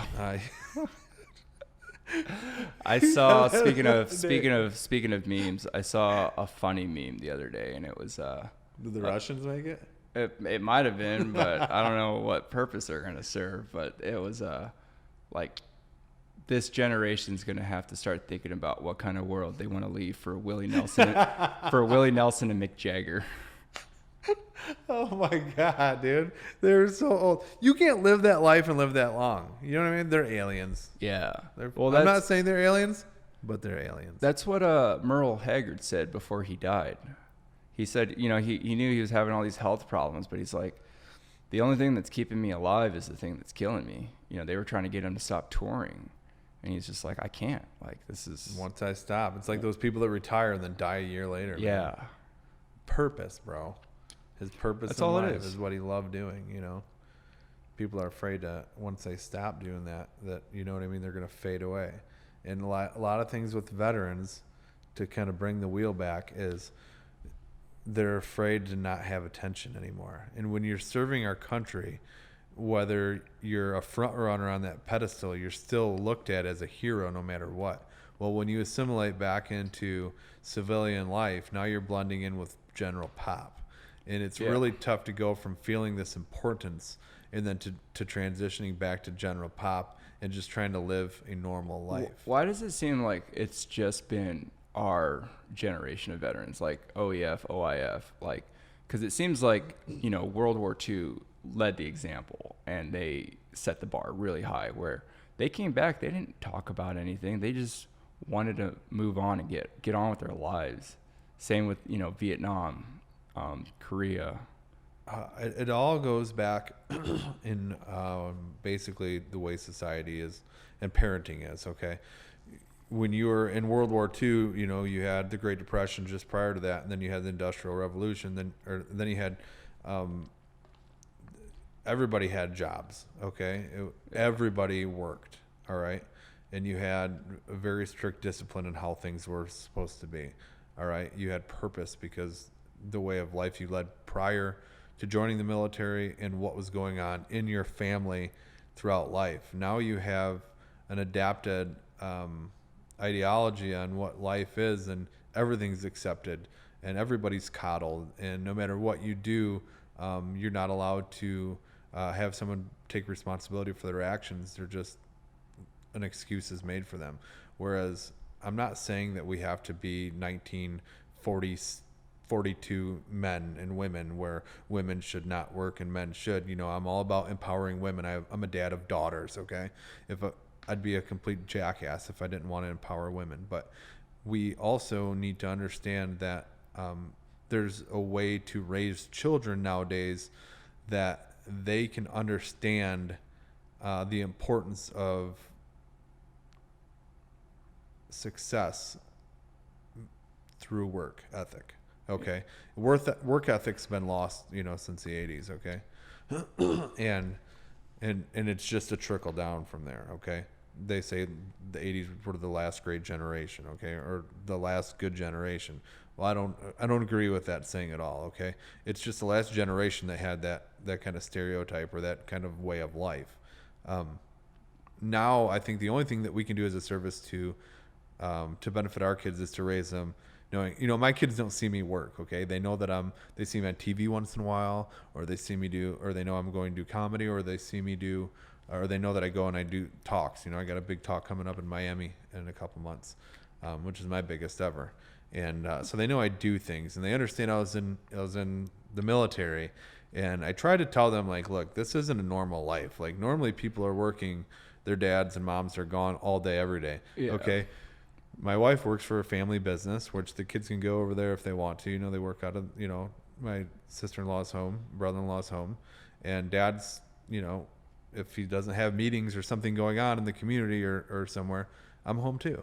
Like, and we're very fortunate, but life's not always like that. Okay. You're not going to have that way of life. Okay. Yeah. So I try to set them up so that they can understand this. My dad climbed telephone poles for 30 years, back surgeries, whatnot. Like, he grinded through it. He dug holes and climbed poles in the middle of winter, especially in northern Illinois, in gruesome weather, so that I could have food on on the table and go and be raised right. Okay. My parents did separate when I was young, and actually my father raised me. I'd go to my mom's on the weekends, and so it's kind of odd because that doesn't happen a lot. No, and, not at all. And my dad he busted his ass. He's a stereotypical Irish German that'll drink beer until midnight, get up and clean the church, and then go to work. You know what I mean? Like, he's just that guy. And his work ethic is unbelievable. He didn't miss work, man. Like, different times. Yeah, and still as retired, like, he's mowing 3 people's lawns and to help them out. My grandma's the church and his neighbor. And then he cleans the church, and he goes to breakfast every morning with his phone guys. And you know what I mean? And what we need to do now is set our kids up for a good work ethic, man. Like, we just need to teach them success through getting their fingers dirty. Okay. Yeah. And whether that's on a keyboard, it's just, I'm just making an assumption or an assimilation or whatever, but we just need to tell them, like, you can have anything you want in this world, especially in the United States of America, if you bust your ass at it. If you half-ass anything, you're going to get what you put in. Okay. If you don't want to have a life like you have right now at home, then go half-ass. You know what I mean? Go do something stupid, and make that one wrong decision and find out how bad life really is. Okay. And that's why I try taking them on when I donate presents, stuff like that. How people are really struggling out there. Like, dude, you have it great. But it's good for them to see that. They have to, man. Like, when they get to a certain age where they can actually understand and think about it. And never brag about anything they have. Like, that's, if I ever hear that, like, that's, you know what I mean? Like, well, you know what? We got this or that or that. I never say that. And I try teaching them, because it's tough, is to listen to that other person and be happy for what they have, because they're going to tell you how excited they are for having something. Well, you need to stop and listen to them and be very happy for what they have. Yeah. You don't need to rebut. You don't need to come back like, well, I have this. That's a hard thing with kids, is like, if they see something, they're like, oh, they have that. And it's like, well, be happy for them. Yeah. Like, don't, like, just because they're happy, that doesn't mean you can't be. Right. Like, why does it matter what they have? Like, we're going through that right now. It's like my oldest daughter, I should say my 10-year-old, she hears something and she immediately discounts it and says what she, it's almost like outdoing one another, and but she understands it. You know what I mean? We just say, look, you don't even need to respond with anything that you have or anything that you think is important. What you need to do is listen to them and be excited for them, appreciate them. Okay. And that's a difficult thing to teach a 10-year-old that's going through life changes and everything else. But and then she's still, becoming a person. She is. Yeah. And it's my wife's job. I try to discipline, and my wife's like, you need to listen to her and let her make her decisions. Well, I'm so conformed in the Marine Corps way as, you know what, this is how things are done. I can clean my entire house in probably 25 minutes. You know what I mean? And my wife, you know what I mean? She's got everything pulled out everywhere. It's clean at the end of the day, and where she does it, and she's awesome at it. Whereas I just want to do things quick, get it done, and then I can, you know what I mean? There's efficient ways, but it's like that in life too. I mean, and you just have to raise your kids to, you know what I mean? They have to make their own decisions. They have to make their own mistakes, and then you have to have a punishment per those mistakes that's not going to make them regret what they did unless it's something really bad. Yeah, I think there's what was that? Probably fucking Aliens, ISIS. Dude. Aliens. Bob Lazar was right. For those not watching, we just had contact with a being hopefully from the mics another. picked it up. That was weird. I hope they've got probes, bro. I got my own. We gotta get Noah in for this. He's down. He's always down for that.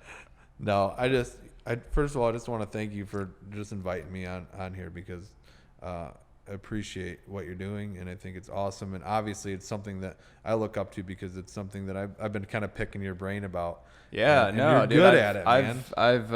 I've enjoyed answering your questions, because it helps me kind of figure my shit out too. Yeah. And it shows that like, all right, people like are interested in this kind of media. Because I think it is a powerful media. I mean, anyone can do it. I mean, literally, you can go on Amazon and buy, you know, a $50 microphone, or you don't even have to spend that much. I mean, you could just use your phone and just do it off of that.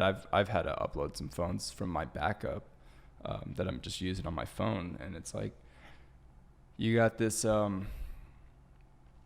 You can cast a net, you know, and whatever you catch, or you know, that's the same thing as broadcasting. You broadcast it out, and whatever set of ears listens to it, and if it resonates with them and they like it, then they do. But like, that shouldn't be a reason why you do it. You know, you should do it because you enjoy it. Sure. And so far, man, I enjoy these. I mean, I've done 17 episodes, and every single one has just been just an awesome conversation that I've had with, you know, a buddy or an old buddy or even a new buddy. Like, Yeah.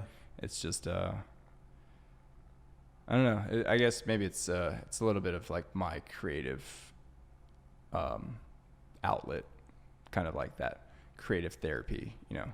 It's like that guilty therapy because you're getting a lot out of it yourself, and it also serves a purpose as well. So Yeah. I mean, that's what when I go and speak, like it's helps me to talk about things. Yeah, absolutely. But it's also not the reason I'm doing it. It's just that added great outcome of it. Yeah. And I think from what I've heard, I think you kind of get the same thing. Like this helps you. You enjoy the conversation. So plus you're good at what you do and you know your shit. So you're teaching and obviously you're reaching minds that you didn't think you'd reach since that guy reached out to you on Instagram. And Yeah. I mean, yeah, the guy. and this is early. That was what, episode 2 or something like that? Yeah, it was like after the second one. I was like, oh shit, like that's crazy. I mean, we had a mutual friend, but it's fun, man. I enjoy what I'm doing. Kind of want to continue doing it and seeing where it leads. So, well, that's the only success from you, brother. Thanks, dude. And I'm always here to support. Dude, I hope. Look into doing the whole audio diary thing. Let me know how it goes. Like maybe just start like once a week at first or something. Like set a night aside. Like, okay, it's, you know, Saturday night. I ain't got nothing to do. I'm gonna go. I start exposure therapy coming up here. Because I've been doing that acupuncture in my ears. Yeah. The battlefield acupuncture, and this my therapist wants me to do this exposure therapy. Here's the thing. What is that? It's they put you back in the scene of where you were wounded or whatnot. Oh, okay. Here's the thing. It doesn't interest me, and I have, you know, when you're in combat, you go through a bunch of shit. You know what I mean? So they want you to focus on one thing. Well, I want to talk about everything and get everything off my chest, and I want to talk about everything. Well, I don't want to pick one thing, and that's, you know, one of the faults I find in this kind of therapy. But yeah, there's different things out there. Oh, you know, keep an open mind and go into it and know that it's trying to help, and it might not work for you, but it might work for someone else. And the VA's got some great programs. Yeah, they get a kind of a bad rep, but I mean, for the most part, the VA's been good for me. A little bit slow, but you got to kind of know how to work the system and kind of just keep, you know, tugging their ear, and the squeaky wheel gets the grease. It's only gonna get better, I think.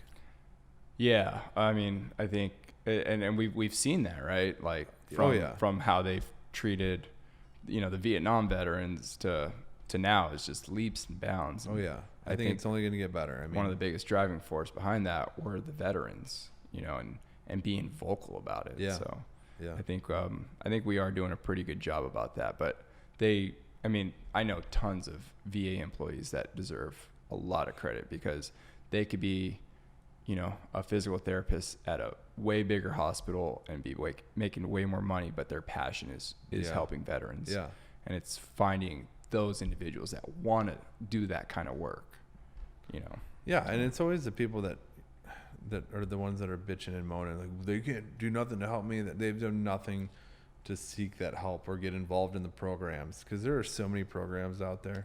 Yeah, I was that guy, man. I was that naysayer because I went through hell with the VA for a little while, but I fought through it and I gave it a chance, and I found some really passionate. I have an amazing doctor, team of doctors really, because I got some issues with my brain. I got lung doctors, or pulmonologists, Yeah. and then I've had nothing but, they treat me well. Yeah. So And a lot of it is just, I think a lot of people don't realize how much, like how many resources there are out there.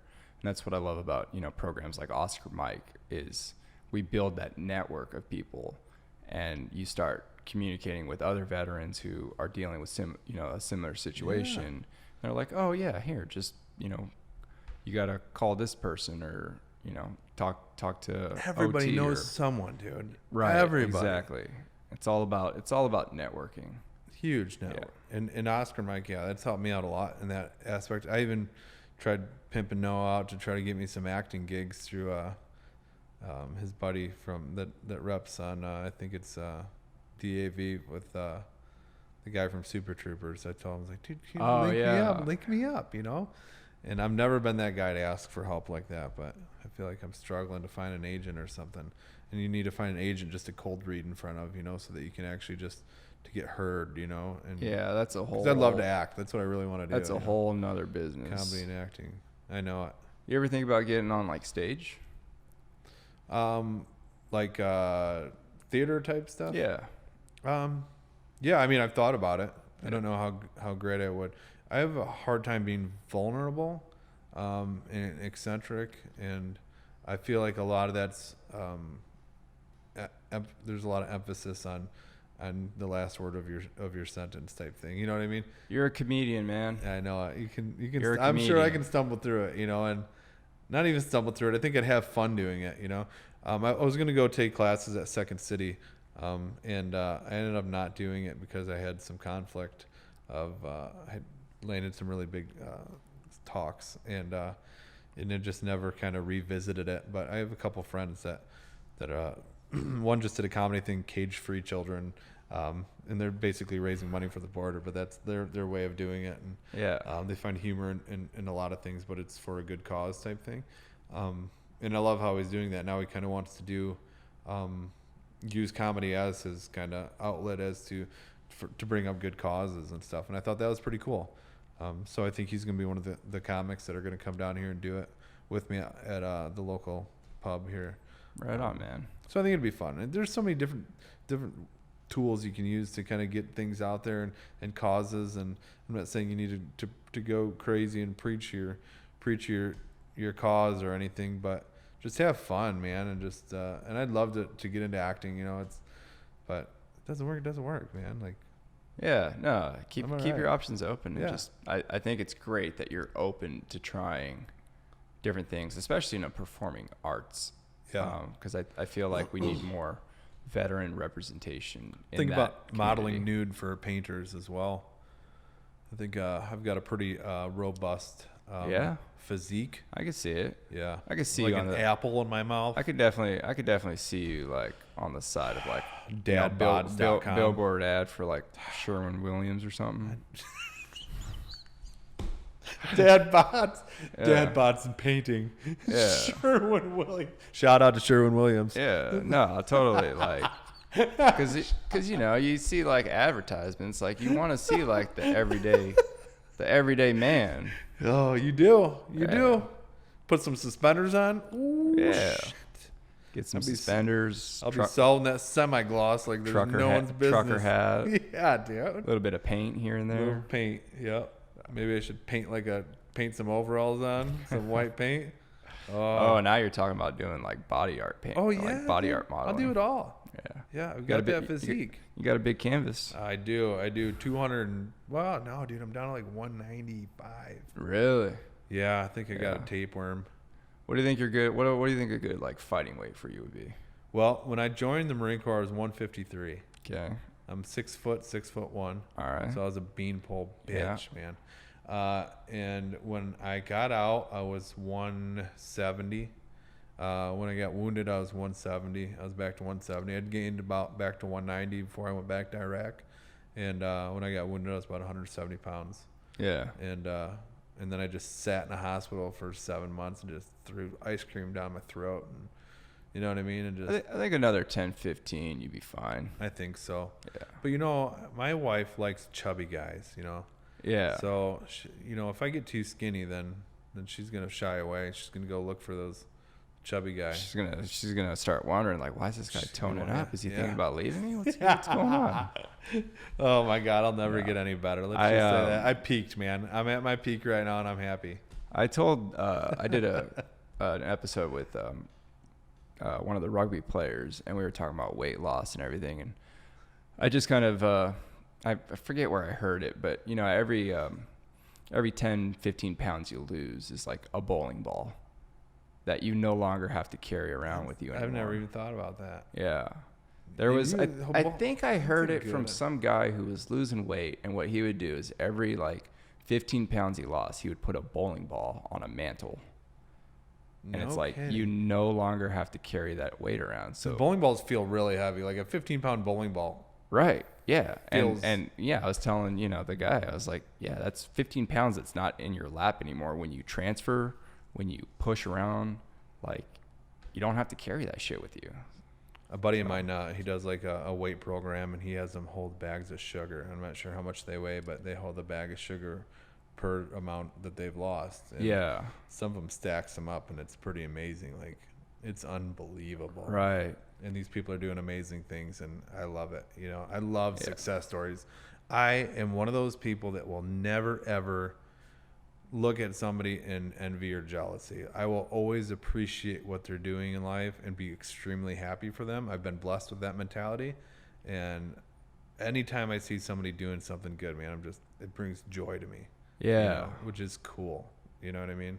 Because there's a lot of people out there that are just like, dude, whatever, big deal. Yeah, why does that guy get to fucking drive a Ferrari? Right, or big deal. That guy gets to drive a Mercedes. Right, like, dude, I'm happy for him. Like, enjoy that car. I think that's awesome. Yeah. Good for you. You know? So I've always been that way. But I know people that aren't. You know, and I feel like they're always fighting something inside that's just wearing them out. You know what I mean? So they're just miserable. And trust me, like, I've got those things too, but not in that aspect or that avenue. I've always been able to appreciate people and what they do. So I never find competition, I guess, and things like other veteran groups. Like, we're all working for the same cause. I've never understood why people like shit on another veteran group, you know, unless they're doing something that's vindictive. Something shady. Right. They're out sure. there. And they are. Yeah. And I've always, like, man, we're all on the same team. Like, we're all here to help one another out. You know, just because your business is the same business that I do, or we profit off of the same thing that you do, doesn't mean I have to naysay you. And it's always those guys that naysay that are the ones that usually karma bites them in the ass. And well, it's the ones that, like, if they're upset about that, like grunt style, what? Then they're not in it for the right reasons. No, you know. So no, that's showboats, man. Right. Well, dude, we're like just past. We're right coming up on like 3 hours, I think. Is this the longest yet?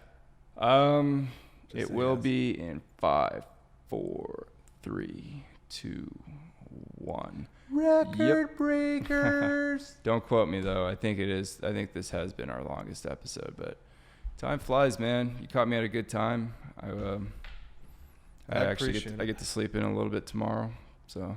We're finishing up the programming week, and the guys are going to go out and do some equestrian therapy and then come back and hand cycle around the lake and kayak. And I'm actually looking forward to kayaking because, you know. You're going to kayak tomorrow out here? Yeah, the 3 years I've been coming out here, they've never they've never put me in a kayak. So really? This will be the first time. Dude, call me up. I'll get you down there. Yeah, I've only been on that lake once when it was frozen.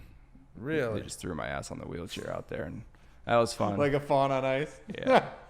But yeah, dude, if you're not doing anything tomorrow, man, come kick it. I'll probably be editing this thing too. Got a sick kiddo at home, so I'm not sure what's going on, and I have a meeting, but we'll see. Yeah, man, let me know what's up. Hopefully she's feeling better. Thanks again for coming on, dude. Thanks for having me, brother. Blessed, man. All right, thank you, my friend. Yep. All right, guys, thank you for tuning in. That will do it. We're out.